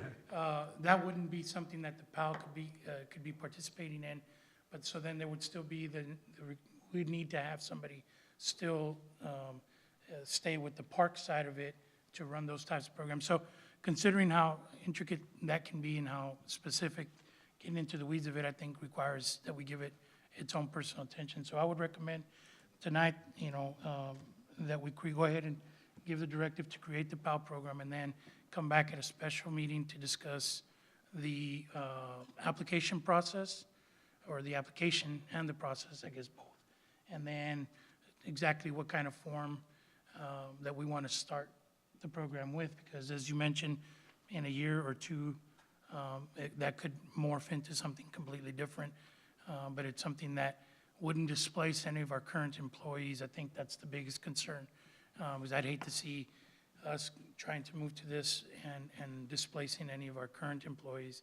Besides, I'm sure you're going to need all that you can get. Most definitely. It might just require changing of titles and changing of job descriptions, so that everybody's fully aware of what their role is and what they need to do. Mayor, if I may, Mayor, just to add a little bit to it, one of the main things here on the PAL is the fact that the coordinator has to be a law enforcement officer. So that's going to be the essential part of the PAL program. So it might not affect any of the employees. The only position that we need to create as we move forward is going to be the coordinator from the law enforcement side, because the PAL is functioning through law enforcement to bridge the gap between the juvenile and the law enforcement and bring them together. So I think that, I applaud the commission for moving forward on this PAL program. I think that's been in the works for quite a while. But I think that the youth in the city of San Juan have, it's a motivation for us as a law enforcement and Mr. Ponce coming on board. And we've been having a lot of discussion on this, and I think it motivates me more and the police department more, because we're pushing forward for it.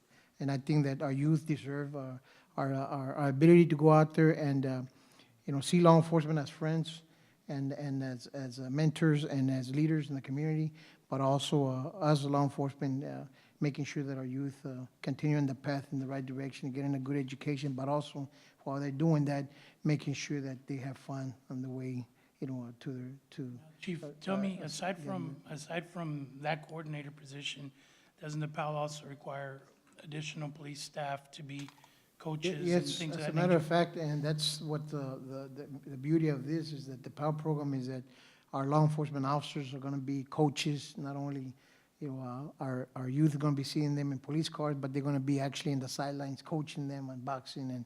And we have a tremendous amount of talent in the police department, aside from being good police officers. So I think that the work that Mr. Ponce and his men and women are doing at Parks and Recreation is just a great, to see that we're working together and moving this PAL program forward. And Chief, and you've had this conversation, I'm sure, with, I know that obviously Officer Cáceres and Sergeant, they're aware and they've been involved, but I'm assuming that the rest of your staff is aware and committed to participating as well? Yes, we are 110% behind Mr. Ponce and his staff, and the department is, at the forefront as well with them, and anything we can do and to push forward, and hopefully, we want to see, this is one of the most important projects that we have embarked on, and I think that we're going to see it to fruition here and, you know. I tell you, in a I know little bit.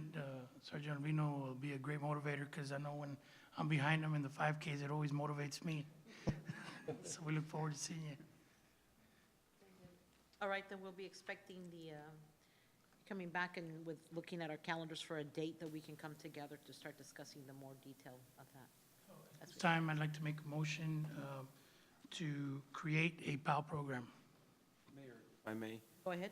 Mayor, the way it's worded right now, it's not to create a PAL program. correct. It's to create a board or appoint board Have members. to do both. So I would say no action Okay. and bring it back to create your So program. then, just bring it, well, what we'd like to do is, then, if it's okay with everyone, make sure that when we have the workshop, that we do word the workshop with an action item, so that we could do it at that point. I want to bring up one point. Those individuals who are not law enforcement, let's say we go through this PAL program, right? And that they want to get involved in coaching and stuff like that. How would that work? Because I know I've read, you know, looking up at the PAL program, it's true what you're saying, Chief, and Mr. Ponce, is that the majority of the coaches are law enforcement officers.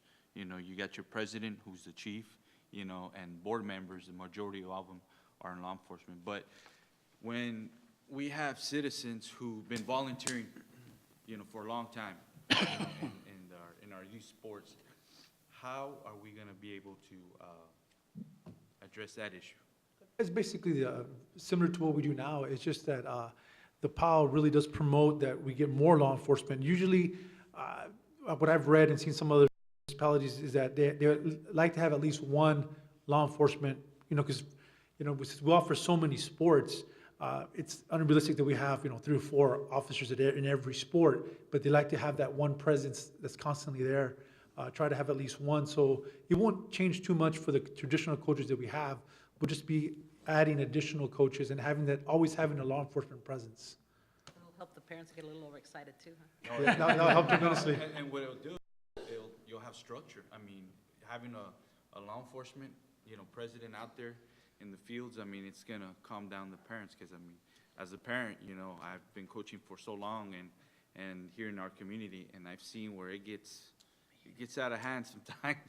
you Very know, heated. so, yeah, so that's, I really support Yeah, that. yeah, Commissioner, one of the main things here and some of the programs that Mr. Ponce has visited is that the officers sometimes are not the lead coaches, they're assistant coaches, but the nexus to law enforcement officers there, and the parents and citizens appreciate that, because the coaches are there also mentoring the kids as well. But also the plus that we see on all this is the fact that we can see if there's any potential at-risk kids in the sports.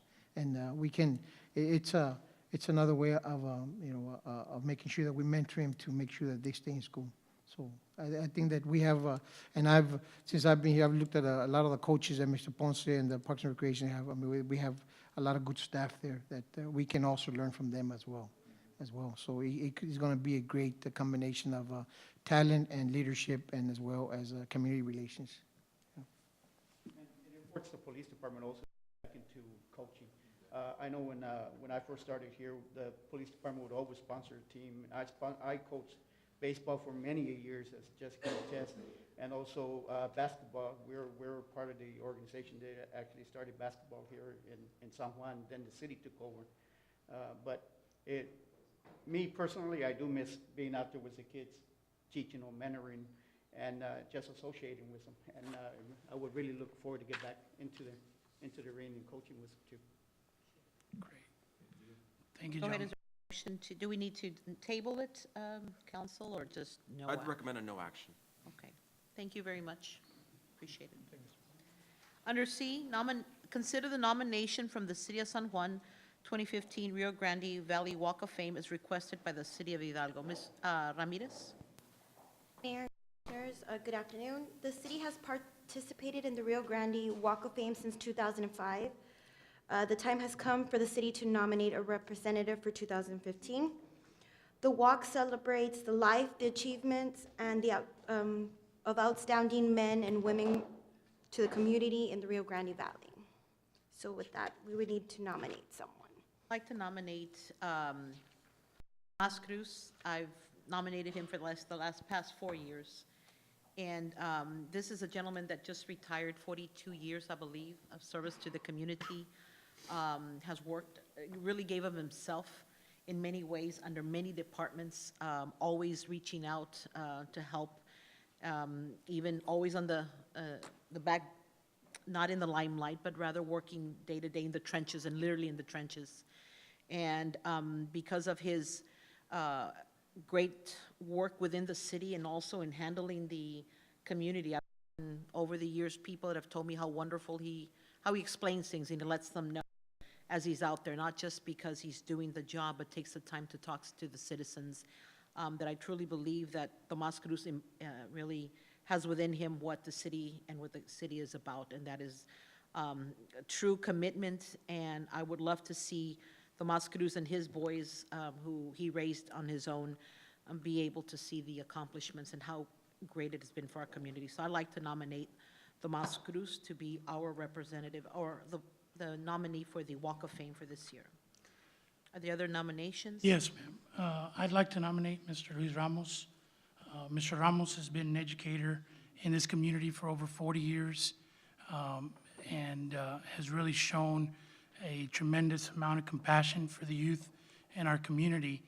Additionally, has served this commission for 2 terms. He also serves on the board of the local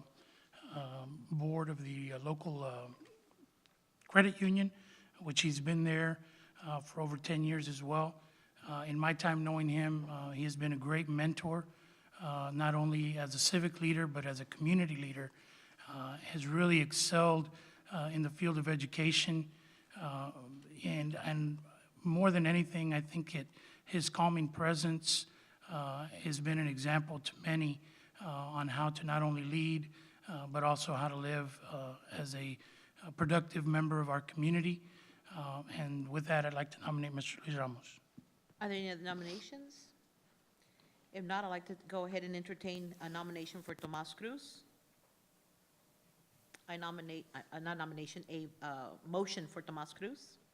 So moved. I'll second that. All in favor state aye. Aye. Opposed? Aye. I ask for then a nomination, I'd like to make a motion to nominate Mr. Luis Ramos. Is there a second? Second. All in favor state aye. Aye. Opposed? Aye.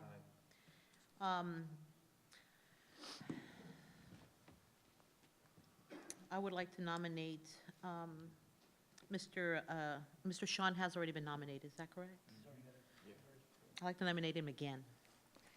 I'd like to nominate for this position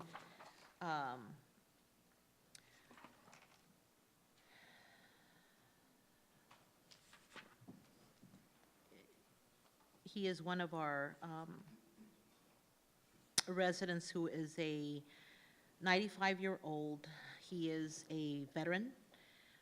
He has lived on 3rd Street, has worked with the community, and he was very active in his day. His name is Pedro Sanchez, and he's not related in any way. But he actually was very involved back in the day with the WOW. He was a World War II veteran. And he was very instrumental in bringing back, in the time, people to come and speak to and bring the aficionados. I don't know if you all remember that, but some of you may not. I don't think there's anybody, maybe Mr. Garcia out there, where they had the amateurs that would come and they would bring talent from different areas and brought a lot of attention. And I would say about 2 years ago, they did a story on him because he is an accordion player and an artist, and shared his music until we no longer was able to do that. And so I think that because of what he still endures and brings that flavor of the arts into our community, I'd like to nominate Pedro Sanchez for this Walk of Fame. Are there any other nominations? I'd like to nominate Mr. Luis Ramos. Okay. Pedro, is there a motion to appoint Pedro Sanchez as, is there a second?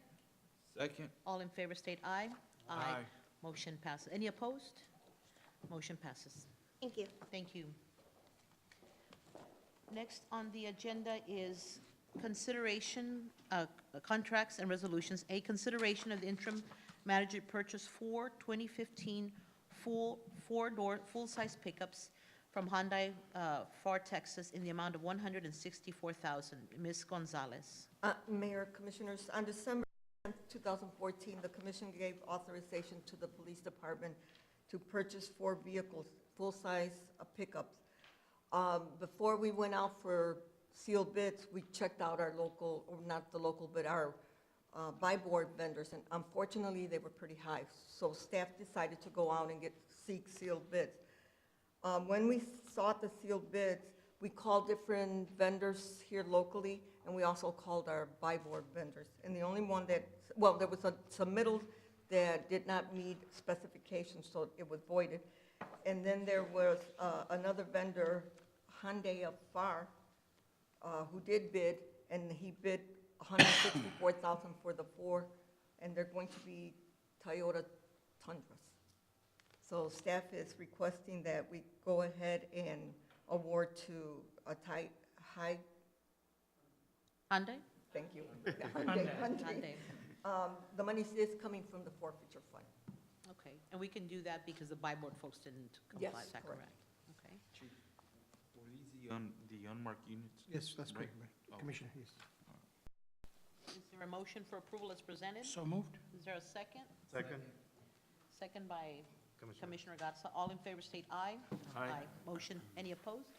Motion passes. Item B, consider authorizing the interim city manager to purchase a 2015 forklift from Viper from Chicago, Illinois, in the amount of $23,100. Ms. Gonzalez. This item, Mayor, Commissioners, was approved at the budget meeting on September 23rd. Staff did not go out for sealed bids since this was under $25,000. We did get a real good bid at $23,100 from Viper of Chicago, Illinois. This forklift will come in about 5 to 6 weeks. Staff is recommending that we go ahead and purchase it from Viper. Does that 23,000 include delivery? Yes, that includes shipping. Is there a motion for approval as presented? So moved. Is there a second? Second. All in favor state aye. Aye. Any opposed? Same sign, motion passes. Next, item C, consider the interim city manager to declare seized vehicles as salvage property and authorize the auction of the seized vehicles. Ms. Gonzalez. These vehicles are seized. They will go to bonds and bond. All the profits or the money that is collected will go back into the forfeiture fund since they're seized vehicles. Very good. Any questions? Not, is there a motion for approval as presented? So moved. Is there a second? Second. All in favor state aye. Aye. Any opposed, same sign. Motion passes. Next item, consider direction on how to proceed with the selection of an architectural firm for a public safety building substation. Ms. Gonzalez. On January 13th, the commission authorized staff to go out and seek sealed proposals or qualifications. We did receive 9 qualifications, and staff is just asking for recommendations from the commission on how to handle the selection of the architectural firms. There's, you said how many? 7? Nine. Did they all? Nine. Okay. The way that we've done it in the past is we let them all speak to us. I think we did that the last times that we've gone out for. That's correct, ma'am. So I don't see a problem with that. Some of them show up because they're interested, some don't. They send their information, you'll be providing that for us. I'd say it's, we can put it on a meeting where we have the time to talk to all the firms. Would this be like on a separate, like, workshop, or? We did it at a meeting. Oh, really? They have a time limit. Yes, Yeah, we give them about Oh, 5 okay, minutes. okay.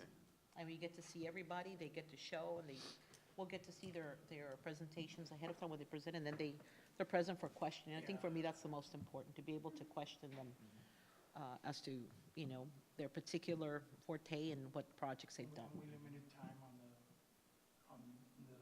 Then On presenting the their- presentation, right? Yeah. We asked the others to step out while we go through. Times what, like 5, 10 minutes? or Yes, 5 minutes. 5 minutes? 5 minutes. Yeah, 5 minutes. Well, 9, yeah, 5 minutes should be, That would be enough. yeah. Then, would that be the wishes then? We go ahead and have them all come in? That's what we'd like to do, have them all come in and tell them that there'll be a time frame, and make their presentations 5 minutes. Okay? Like to make a motion, Mayor? Is there, Or request a motion, I'm sorry. I'm sorry? Request, Motion, will someone make a motion to go ahead and I'll move to proceed with? proceed as directed. All in favor, state aye. You got that, Ms. Gonzalez? Aye. Any opposed, same sign. Motion passes. Thank you, Ms. Gonzalez. Item E, discussion and possible action on the proposed legal services agreement between the appointed city manager and the city commission. Is there a motion to remove from table? So moved. Is there a second? Second. All in favor, state aye. Aye. It has been removed. Chief Gonzalez. Yes, Mayor, this item was tabled the last time, so it's just something that I believe it's in your packet. I have had time to review, and I've got some questions for Mr. Vasquez. for the record, Mayor, for clarification, you read city manager as opposed to city attorney. That's because I'm thinking of Okay. I meant city attorney. We'll put him on the agenda the next time, I think. Yes, Mayor. I got an opportunity to review it, and I want to make some recommendations. I've looked at your billing style, Mr. Vasquez, and I really appreciate the detail. That's one thing I give you, that you do provide that. That's extremely important, so we know why we're paying the fees that we're paying. And I know that you incorporated that in here, that you would be giving detailed billing. What I'd like to propose is, in looking at the average that you've been billing the city, between $4,000 to $5,000. And then we had Mr. Munoz, who was billing about $7,000, for a total of about $12,000, when there was more of a split. I think that was in this past couple of years. And I think this last year, Mr. Munoz went ahead from March to December, billed us $30,000. And so you did the bulk of the billing for the city during this past year, 2014. So having said that, and looking at those amounts, I'd like to propose that you be put on a retainer for an amount of $5,000 or $6,000. And then anything that would fall outside of the retainer, which would be your research or your specific litigation that we would have to go, you would bill separately. And why do I say that? Because I know that you're very good at detailing. So, every phone call that comes in, every email that you receive, every meeting that you attend is charged. But if we do the retainer and you're able to do those kinds of things, because I've also seen, emails go out that are not necessarily legal, but you have to open them up because they come to you. It could be an announcement of something that's happening, and it'll get, put down as you opened and reviewed. And you have a whole bunch of those coming back and forth, with the emails and those kinds of things. And those are the ones that I believe they should be on a retainer, that we can pick up the phone and not be charged for 2 minutes. And then you do, 15-minute increments? I was requested by the city to do that as opposed to 5-minute increments. When I submitted the 5 minutes, they told me not to do that, to do it by 0.25, to start off my billing that way. So that's when I changed it. However, I don't know what you mean by me opening emails having to do with announcements. I don't know if you mean attending a function. I don't bill for that. Then maybe it was Jerry? I don't know who it was, but I don't know if he did or didn't. But whenever I open an email, I make sure that it's related to work, not attend this function for the city if you would like to. Okay, then if you're opening mail that comes in also, because you right now represent the EDC, Yes, that is correct. I mean, I guess what is your distinction between what you're doing for them and what you're doing for us? You don't bill for the EDC and for the city of San Juan No. if you're working on the same project, do you? No, I do not. And How do you handle I thought that? you were pretty sure that, you've made sure of that I also. have. And But so how has do the you, how do city. you handle the division if you're calling from the Because there's a prospect of the very big EDC and talking to a distinction. staffer? Because there's a big distinction between what I do for the EDC and for the city. If it's EDC business and I'm calling on behalf of the EDC, then I do it that way. For example, we went to Mid-Valley Day, and whenever we did work up there, it was for the EDC, it was not for the city. Right, I it was wasn't. requested to attend by the EDC, not by the city. Correct. So any billing that I did, any work I did up there had to do with the EDC. Now, I did take my computer and did work in the hotel room for the city while I was up there, but that is distinguished. It is distinguished in there. I mean, that's my recommendation, is that the bulk of what you get from the city is phone calls from the staff. What is that you do for the city? What is it? I do What for is, the- what's the main thing that you do? Well, for example, today I received a phone call from, I look over, I don't see Ms. Cordero. I received a phone call from HR expressing some concern over an email she received from the interim city manager, how to handle it, what to do with it, what are the legal liabilities of that. If we have an issue with someone that's going to be terminated, and that happened a couple of weeks ago, we go back and forth, and she requested I come to be present, and we have a meeting about it. And if I think it's urgent that we also meet with the city manager because of that email or because of that phone call, then I request a meeting with the interim city manager also. Most of my phone calls have been with Mr. Cervantes, the planning and zoning director. I will talk to Ms. Carmen Gonzalez on purchasing to make sure that everything was facilitated correctly, the bidding process. That's today, for example, we spoke today about everything to make sure all her agenda items were properly done and she had all the backup information because I didn't understand the language that was put in here. So those are the conversations I have with the city. I have not had a conversation with Parks and Rec director. Ms. Sassine, it's been a while because we were dealing with litigation, but I have not had a chance or had an opportunity Does to our speak. staff, do you all log your conversations when you call the attorney? No? Do we? No, they don't, Mayor. Okay. I think that I'd like to see that. I'd like to see them when they're reaching out to the attorney and the issues, because I think that it becomes, if we're not on a retainer, and it's a question that can be directed through the city manager to get information that might be already in existence, because not all of you communicate to each other, then it comes through the city manager, who then can definitely take that question and say that definitely is a legal issue, because then we've got people collectively calling, they might be collectively calling about the same thing. I'd like to see who is calling and logging, which departments are looking at and calling or putting that kind of reach out to legal.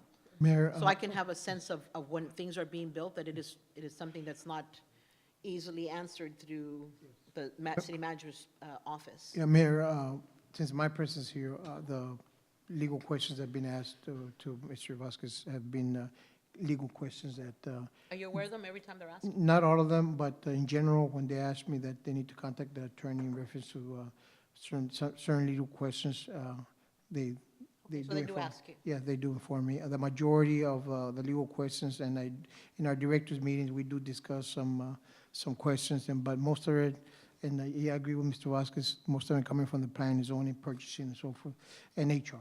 The three largest departments that actually seek legal counsel all the time, because of, they deal with plans, they deal with purchasing, they deal with employee, benefits and so forth. So those are the major departments. Do you have, if they're making a call or if they're sending an email, are they sending it to you too, Chief? No, Mayor, and that's something that we're gonna, at your recommendation, we can do that as well, so we can make sure also we can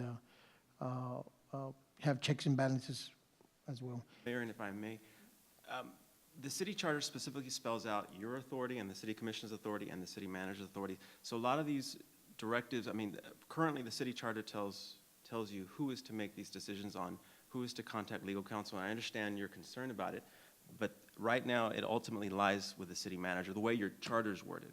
Now, so it's And kind that's of, the way it should be happening? yeah, yes, Okay, ma'am. and it Yes, could ma'am. be as easy as the emails being directed to Chief, or at least copied, and then he gets the information and then okays it, or at least responds that he received it, some kind of receipt to Well, be able to approve that. Well, currently, yes. I mean, but ultimately what I'm saying is the city manager makes that decision, according to your city charter. He's the one that makes that decision. If that's what he would like to do, then that's up to the city manager, the way it's worded. And be glad to look at it with you Okay. or with the interim later, just to make sure I'm not misinterpreting. I haven't looked at it in a couple of days. I would but- appreciate that. But So just we to are make doing sure. the, as and a if- charter request. Yes, and if there is room, then if it's not a city charter requirement, then I would recommend that the city council discuss it and make a motion to change your personnel policy. Say, if you're gonna do this, this is what you have to do. I will let you know, though, every time I discuss an issue through email with Ms. Ade Cordero, she CCs the chief. She's pretty good about that. That way, we know And who's talking to lead? Yes, yes. Okay. I think that would be a good practice. Yes, ma'am, we do. That's my recommendation. Now, you upped it, your fee from 140 to 170. Why? I did not up my fee. That was a fee that was given to me by Jerry whenever I worked on projects for him, for the city. My fee, I'm simply going with the fee that Jerry had, and the reason that I think it's justified is because I'm gonna have to dedicate a larger percentage of my time to the city. Now, before, it was I would get a phone call, you need to handle this hearing, you need to handle this litigation. Can you please go to a meeting for me today? You know, it wasn't, it's a given. Every month, you will attend a meeting twice a month. You will be available to the city whenever they need you. You need to respond right, ASAP. For example, when I first, I guess it was a couple of weeks ago, we had public information requests coming out all the time. We didn't have a city secretary, so I was handling it with the city staff, and it was a lot of material that I needed to get, and I knew it was gonna take some time, and I only had a certain window. So I had to be there. It was constantly going over to City Hall and then going to my office, and I ended up having 28 exhibits that I had to submit to the Attorney General. So I have to be more available to the city than I was before. That's where the fee is, that's why I'm requesting the 170. And you were at 140 under Jerry? Yes, sir. And Jerry still billed 170. I believe so. I never Yes, saw he his did. billing. 150 on some occasions, and 170 on other occasions. And I will let the city commission know. I did ask some of my attorney friends that handle the city of Alamo. He was just appointed. He's charging $185 an hour. The city of Westaco is charging $175 an hour. I didn't get a chance to speak to the city of Donna. Today I called and I didn't get a response as of this, at the time of this meeting. And they do have retainers. Their retainer, I understood the Alamo retainer.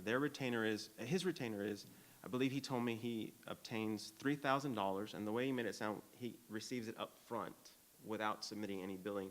And in the second half of the month, he submits his hourly rate. So if his, at second half of the month, if it's $5,000, he deducts the $3,000 and then the other $2,000. If it goes higher, of course, he deducts the $3,000. The same for the city of Westaco, but they had a higher retainer. It was about $15,000. And the retainer, as your understanding for retainers for attorney, would be the basic phone calling, question, it would cover, the way I've seen them, it would cover the basic phone call, not necessarily the research or the answer to litigation, or if it's a hearing on personnel. The retainers that I've received in the past were, you're gonna be available whenever I need you. You're gonna jump. You're gonna come to a special call meeting, and then we would bill separately from that retainer. So we received, and I say we because it was more than one lawyer. We received $3,000, $4,000, and we were your lawyer, and then we would bill separately. So we would not only get the $4,000, but in addition to that, we would receive whatever we billed. When I said That's- retainer, I didn't. I figured that's what you meant. That's a lot. That's what I've Just to keep you. been used to. I mean, that's what I have seen. That's what I've seen. I don't know what the city of Alamo, what he bills. We didn't go into specifics as to how his, what he bills or doesn't. City of Westaco either. City of Westaco made it seem like, well, I guess Alamo as well.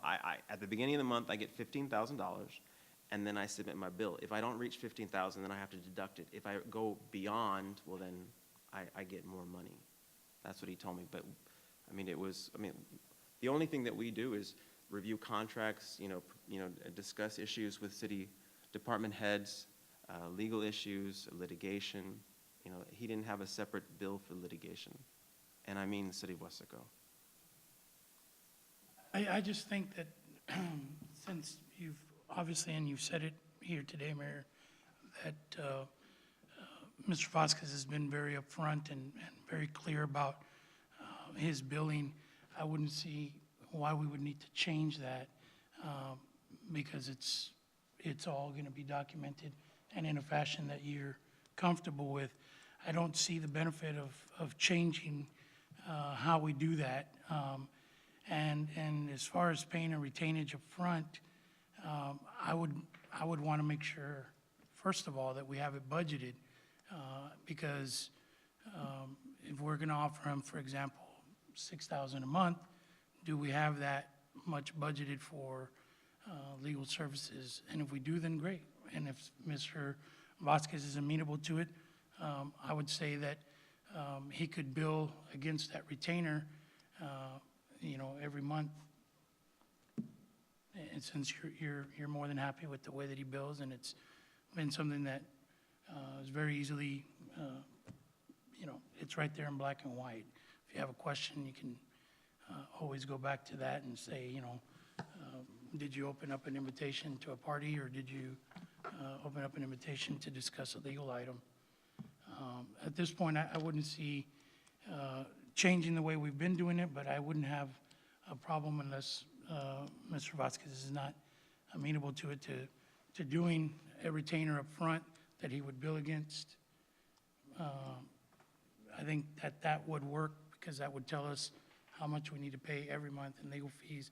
And if we're going to go above that, then we'll know because of his bills why he went over, and then we can have that conversation afterwards, or it can be explained to us after the fact. But I think that as far as that's concerned, I don't have a problem with a retainer that he would bill against. I don't have a problem with that, Mayor. If I'm that's- trying to get the city some slack when it comes to the simple question, is this the right wording? Or is it just there are ways that if we can assure you that, and it would be a matter of defining retainer, that this would include everything except litigation, because that's understandable, you would do separately.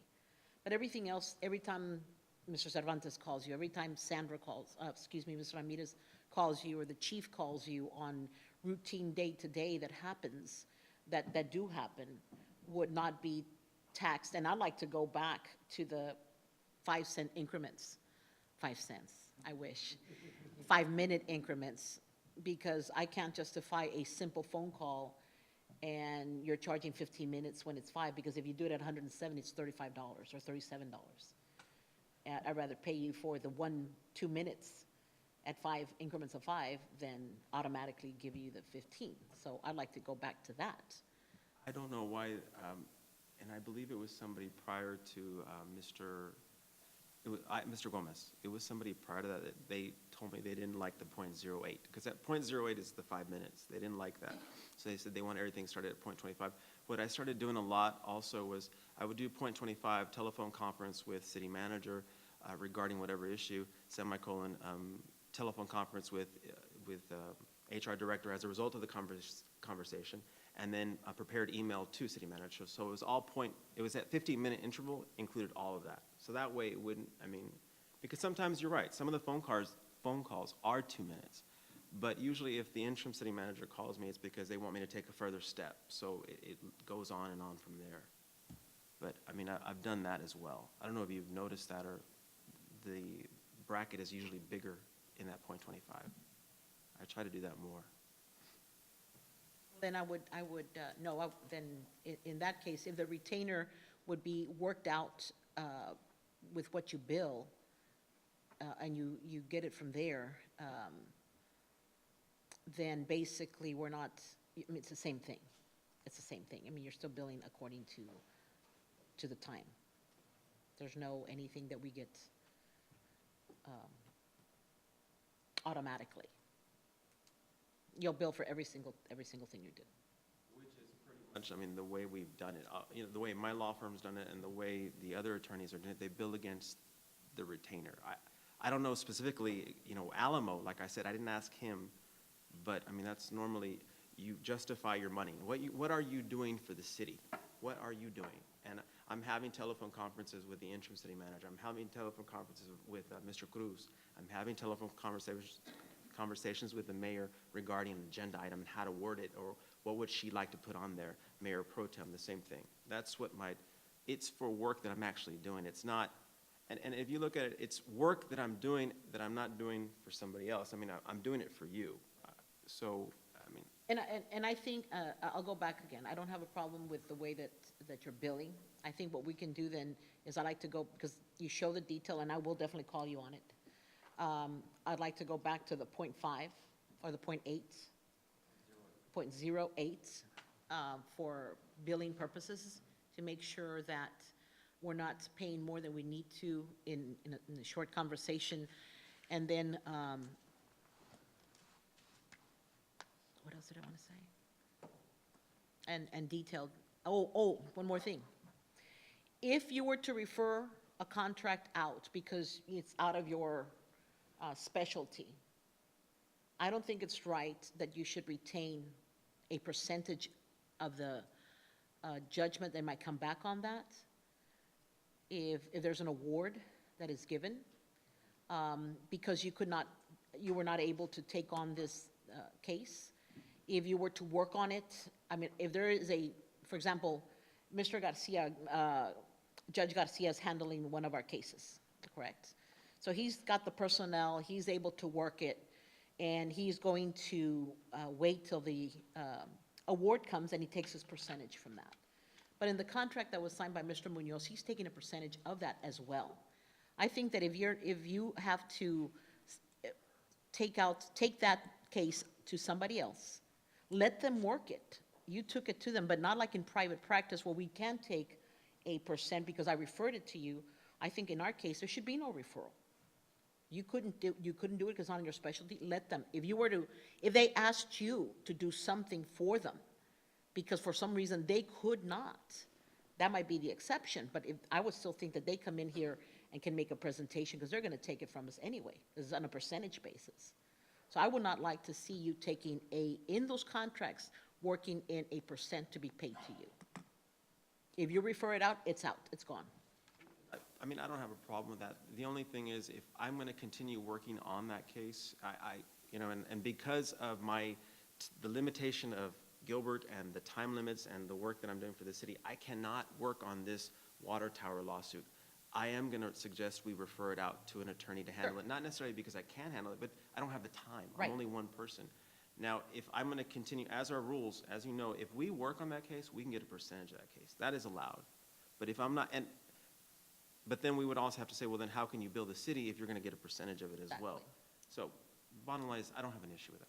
That's Okay. fine. So if it gets farmed out, And if I don't work on the case, then, and I don't bill the city for it at any point, well, then I don't see and I why guess I should. you would work on the case if they are asking you to work on the case. Yes. Because they can't do it, because I don't see why they would not be able Yes. to handle it, is what I'm Yes. saying. I don't want the same situation that's happened in the past to happen again.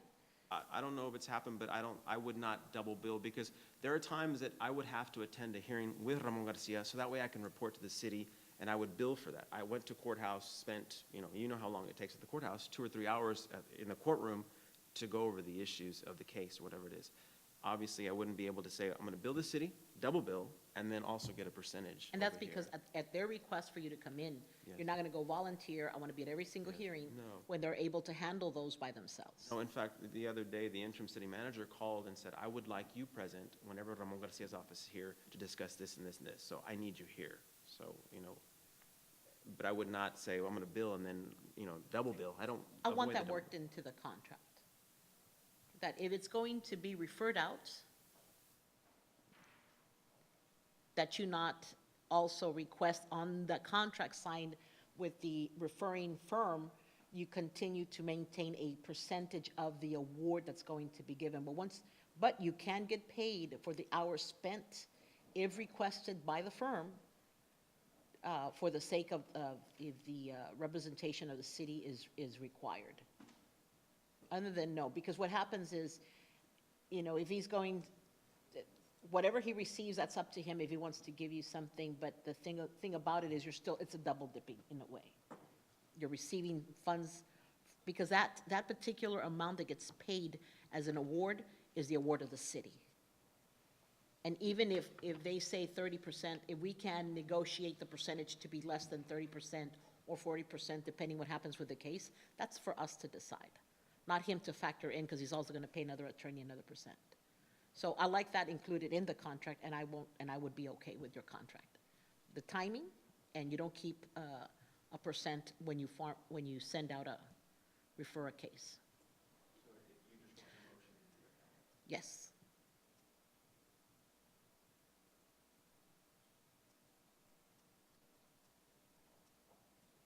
So the retainer. You don't have a problem with any of that?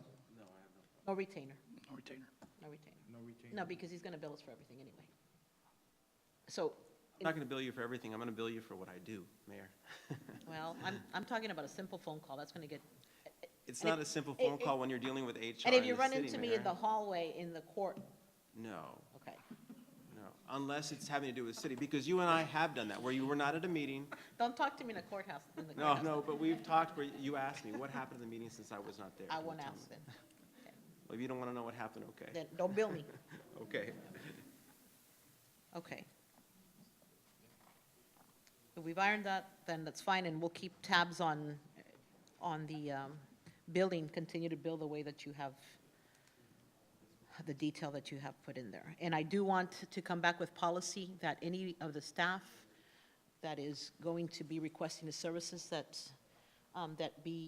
come through the city managers, and you're going to look into that issue so we can put it on the agenda. I'll look From the into it, if chapter, we have to. from the yes, charter. Yes. If it's not in the charter, well, then the city commission will have to decide whether that's a directive you want to give to your city manager under personnel policies. Okay. Is there a motion to the effect to approve the contract with the other stipulations stating that the billing on anything less in increments of .08, and also that there will be no percentage to be paid for anything that goes out or is referred out by Mr. Vasquez to another firm? He will not retain a percentage of the award that is going to be awarded at the end of that litigation, but will be allowed to bill if it is requested by the requesting firm for his presence to be made to help in the representation of the city Or the city manager. or the Okay. city manager. Motion to approve, discussed? Second. All in favor, state aye. Aye. Aye. Motion passes. F, consider the development of a pocket park in 908 Sunset, a property seized through Operation Curbside. Mr. Ponce.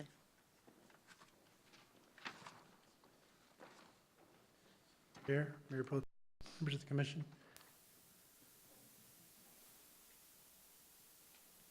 Is there a motion to remove from table? I'm sorry, Table look that? at the other one. I'm sorry, no, this is new. I was writing my notes on the other one. Go ahead, Mr. Ponce. I just was going to do a brief presentation to support the item that we have on the agenda, and that is a development of a new park. This park is actually something that the chief and I worked on together, along with the staff that he proposed.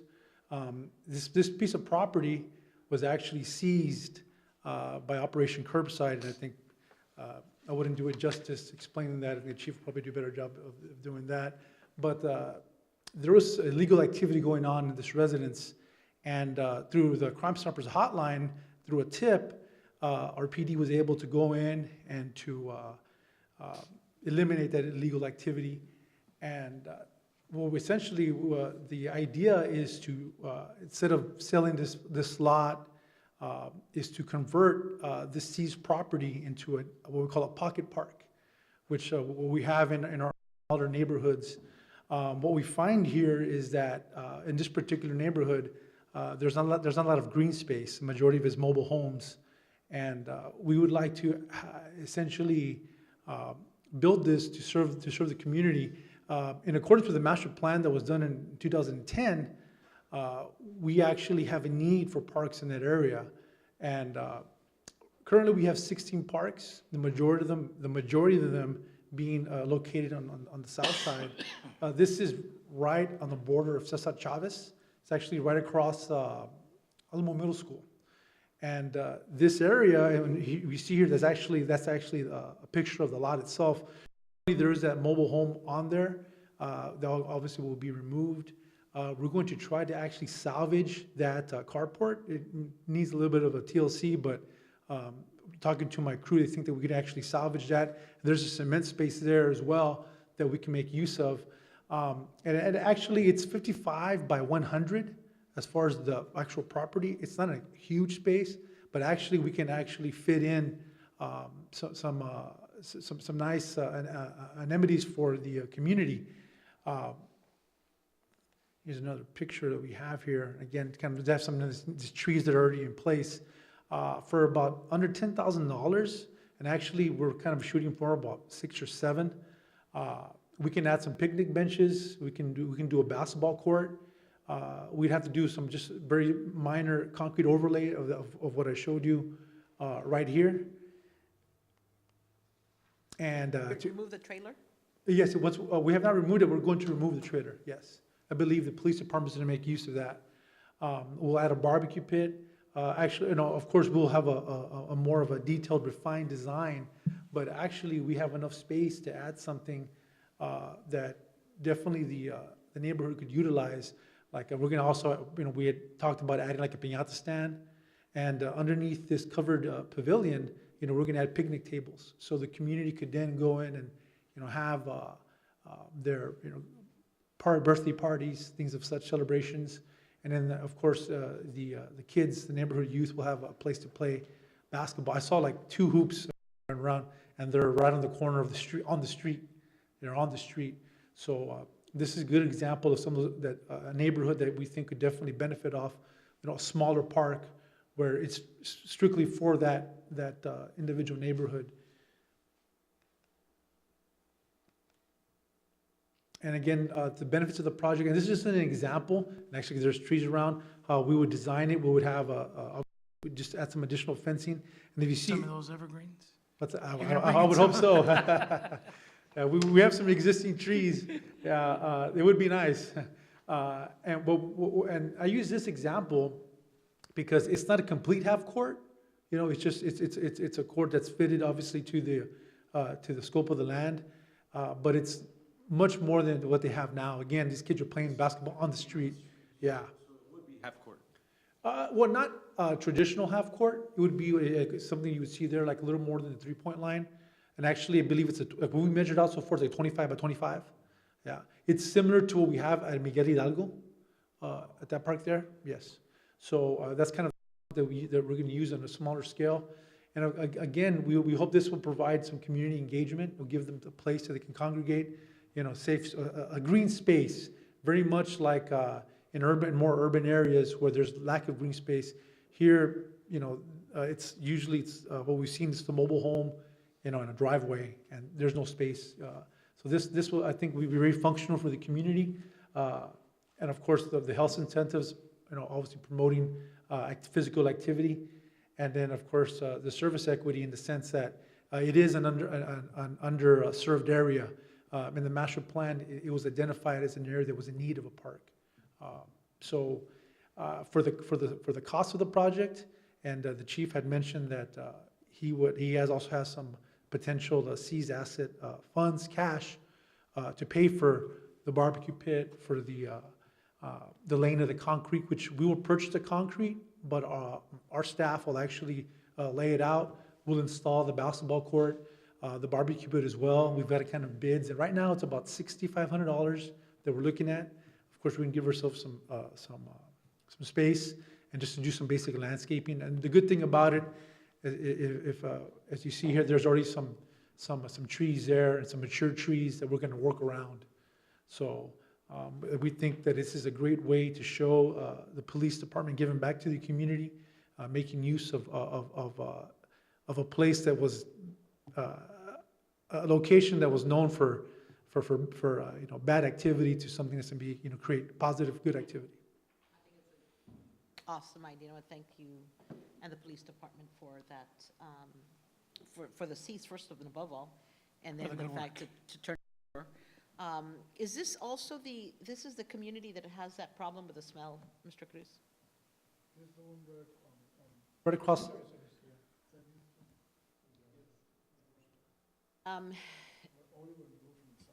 I know, sir, and that's like all the time. So what I'd like to be able to, I mean, one of the complaints that the folks have there is, we don't like being outdoors. We shut our windows down. And there was a time that when you all went and did some installing, I think it was some, you did something different out there. They actually stated that it was under control. They had that happen, but I've passed by the other day and it's up again. Are we keeping up with that or not? Because I don't know, that's a good question, because I know there was a pilot done out there and it was working. it worked real well and it needs to continue because the folks don't like to go out in that area. I want to make sure that that's being done and it's being funded.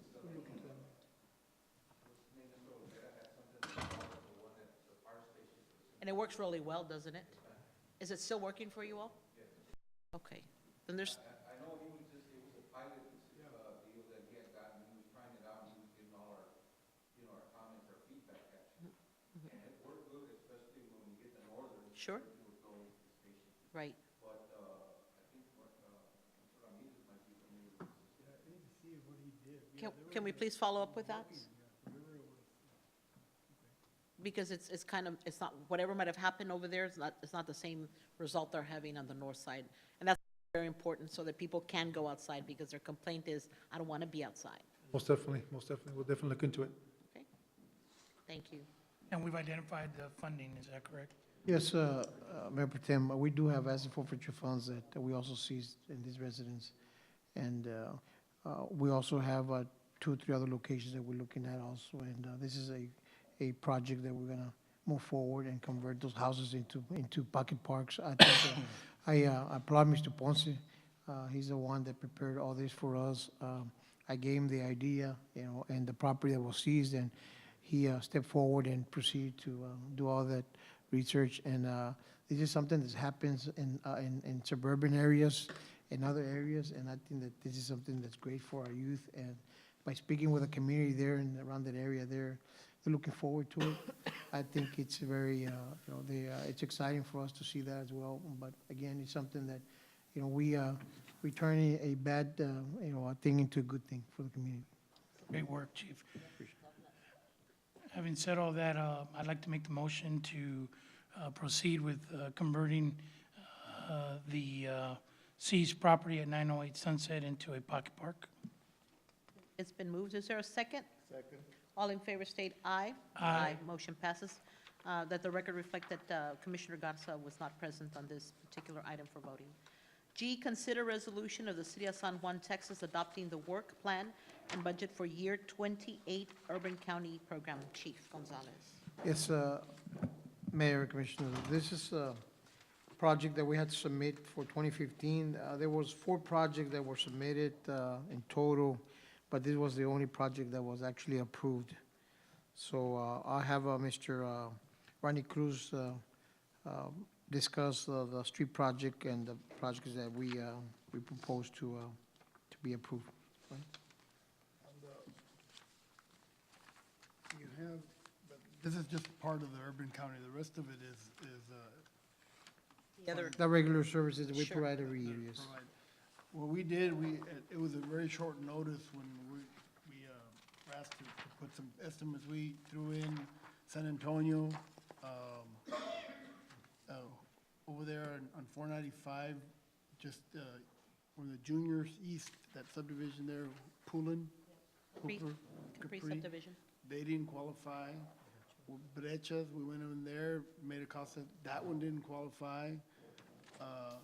So the fourth one was finishing off downtown, which was 4th Street, which was that little map that's there. That little area there would finish all the east side from Nebraska up to Wyoming, to pave all those streets. And the other one was standard on the other side, which we haven't done in front of the irrigation district, that piece, and that one didn't qualify because of the irrigation district. So this one was the only one out of one that we submitted. Now, obviously, there's a lot of streets out there.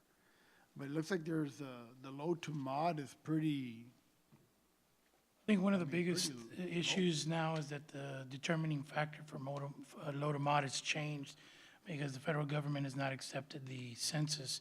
So Right. what they're going now is based on the American surveys the American Community Survey, which is a horrible, horrible way because they take a sample.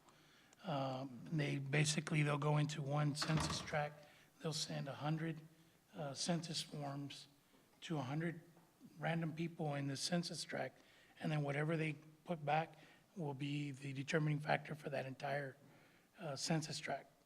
So if they send, for example, into a census tract, and I'll give you a prime example of the Sam Houston area that we had discussed, if they send that census information to the people in that gated neighborhood, 50 there and 50 in all the other neighborhoods, what's going to come back? Nothing but high property value, high income areas, which is not in any way reflective of that area. So that's an issue that I think as a commission need to really talk to our congressman about, because that's really putting us at a disadvantage when they take into account, for example, irrigation district values in a census tract. It completely blows the whole load of mod in that census tract area. What we need to really push is to get the census approved, because we got that done 4 years ago now, and our federal government hasn't approved the census numbers as of yet, particularly because Hidalgo County is one of many that's in litigation with them on the accuracy of their numbers. So at this point, it looks like because of the American Community Survey, we're really at a disadvantage in a lot of these areas because it's not a true sample of the load mod. If we would go based on the previous census tract information, all of the projects that Mr. Cruz would have qualified. And I think it's more reflective of the true. Why would Capri subdivision not qualify? Pullen, that's Capri subdivision, uh-huh. and we put Salazar. And they didn't, I don't understand, I didn't understand that one. Because they're across from the school? No, they said income, she said it was the income. The average income in the household? Yes. Oh, yeah. I mean, there's, It's a prime example of how off that is. The other one was, like Mayor Pro Tem said, was Sam Sam Houston. Houston East, sure. that area there. Well, we're building this Yeah, park. yeah, by the park. Exactly in where that- we're building that the area. park. And that one That didn't didn't qualify. qualify. What did y'all look at? Well, that gated communities is The right there gated community. on the north side. That if we had the issue with Las Flores down here, that wouldn't qualify. We did Sam Houston. That didn't I mean, San qualify the Antonio. first time. First time. Yeah.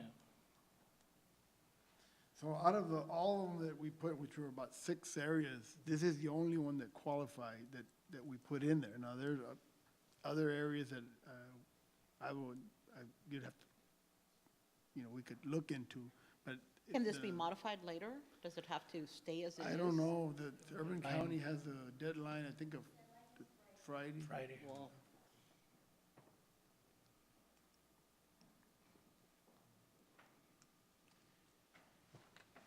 We thought that out of those 6 or whatever, at least 3 would qualify, and you'd have a choice, right. Right. Well, instead of just- Not even the brechas, I mean, my goodness, what kicked that out? I thought for sure Poland and Salazar would qualify. I thought Brechas would qualify. I didn't think standard because, not the irrigation district, but it's a little commercial. They don't do commercial areas. Maybe that one, no. But the other ones, I knew for San Antonio probably wouldn't because Nebraska didn't 4 years ago or whatever. I said, probably not, but let's see what happens. And this is what we got back. This is the only one out of the 6 that we threw in there. It's really going, if you look at this particular map here, you'll see the different census tracts. It's really up to how they decide to split up those census tracts and what's included in them. If you have a census tract that has, these low income or low to moderate income neighborhoods lumped in with commercial development, That takes out the whole thing. pretty much takes out the whole thing. That's Yeah. ridiculous. Tell us Any, what's any, available. any chances of extensions? Sandra, you're the We one. can check on that, Mayor. We can check on that. I mean, we have this in,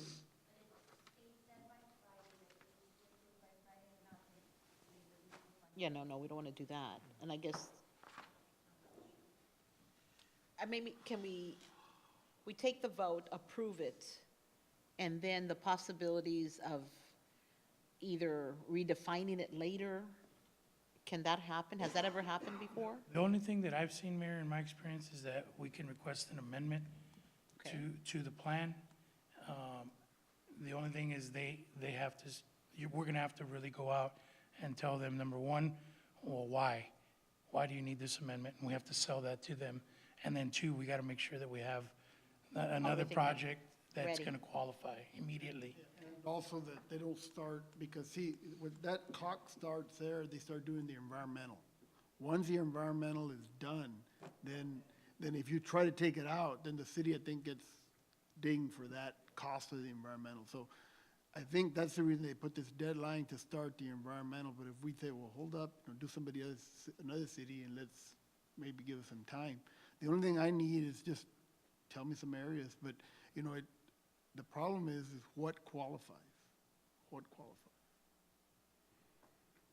Right now, what I'm doing for the precinct 2 is identifying all of the low mod areas within precinct 2 on a map. I'm hoping to have that done by middle of next week.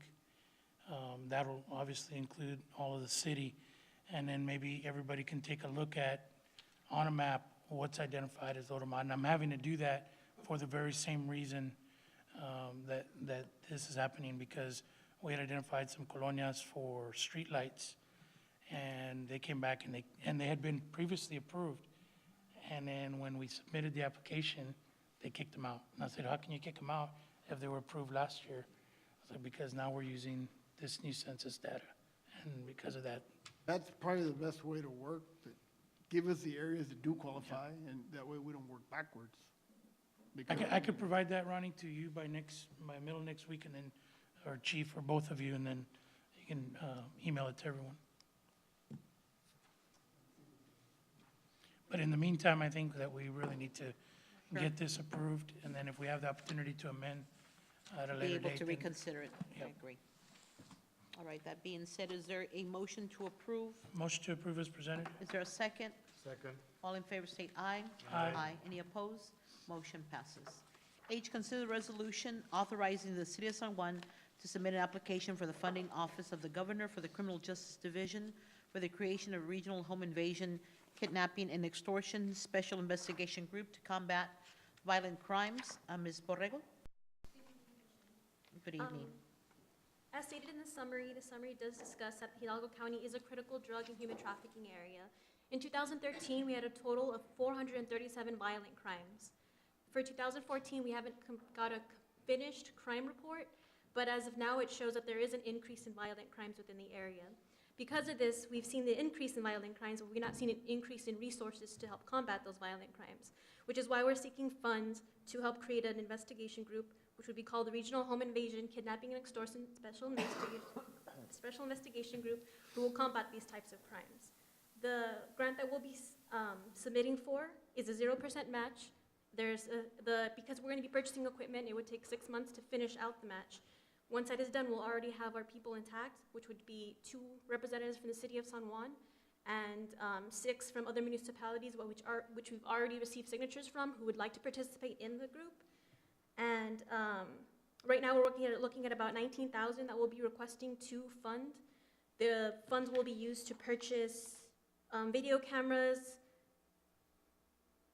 photo cameras, external hard drives, laptops, cell phones, different types of software that will be helping our community and our police keep reference of license plates and violent crimes going on in the area.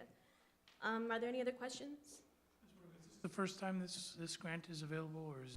This is on an ongoing, annually, been going on for several years. We Okay. applied in the past. But, we have applied in the Yes, we past? have. Have we received it in the past? Yes, we have. Okay. In the past, it was for targeting gang-related activities. And then we've also had equipment for tasers, for regular hostage situation equipment.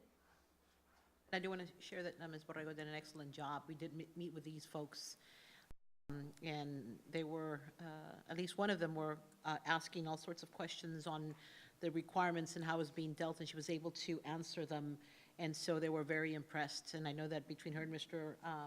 Ponce did a very good job in representing us, but she has definitely a very good handle on what's going on, so I appreciate that work, Ms. Borrego. Is there a motion for approval as presented? Is there a second? Second. All in favor state aye. Aye. Any opposed, same sign. Motion passes. Thank you. Under consent item, approval of the minutes for January 13, 2015. Is there a motion for approval? So moved. Is there a second? Second. All in favor state aye. Aye. Motion passes. We'll now enter executive session. The City Commission will convene in executive session in accordance with the Texas Open Meeting Act, ordinance, Texas statute and codes annotated, Government Code, Chapter 551, Subchapter D, exceptions to requirement the meeting be open, Texas Government Code, Section 551.072, deliberating regarding real property, 551.071, Section 2, consultation with an attorney, A, to deliberate the discussion and purchase, exchange, or value of the City of San Juan, Texas real property located throughout the City of San Juan, Texas. We'll now enter executive session at 8:40.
In open session at 8:55. Under A, to deliberate and discuss the purchase, exchange, or value of the City of San Juan, Texas real property located throughout the City of San Juan, Texas. Council? Yes, Mayor. Mayor, we are requesting that a motion be made that the city appraise and survey the property described as letter blocks, San Juan Lot 1, Block A, Bella Vista M/H/P. Motion to approve? Is there a second? Second. All in favor state aye. Aye. Aye. Motion passes. Is there a motion to adjourn? So moved. Is there a second? Second. All in favor state aye. Aye. This meeting is adjourned at 8:55.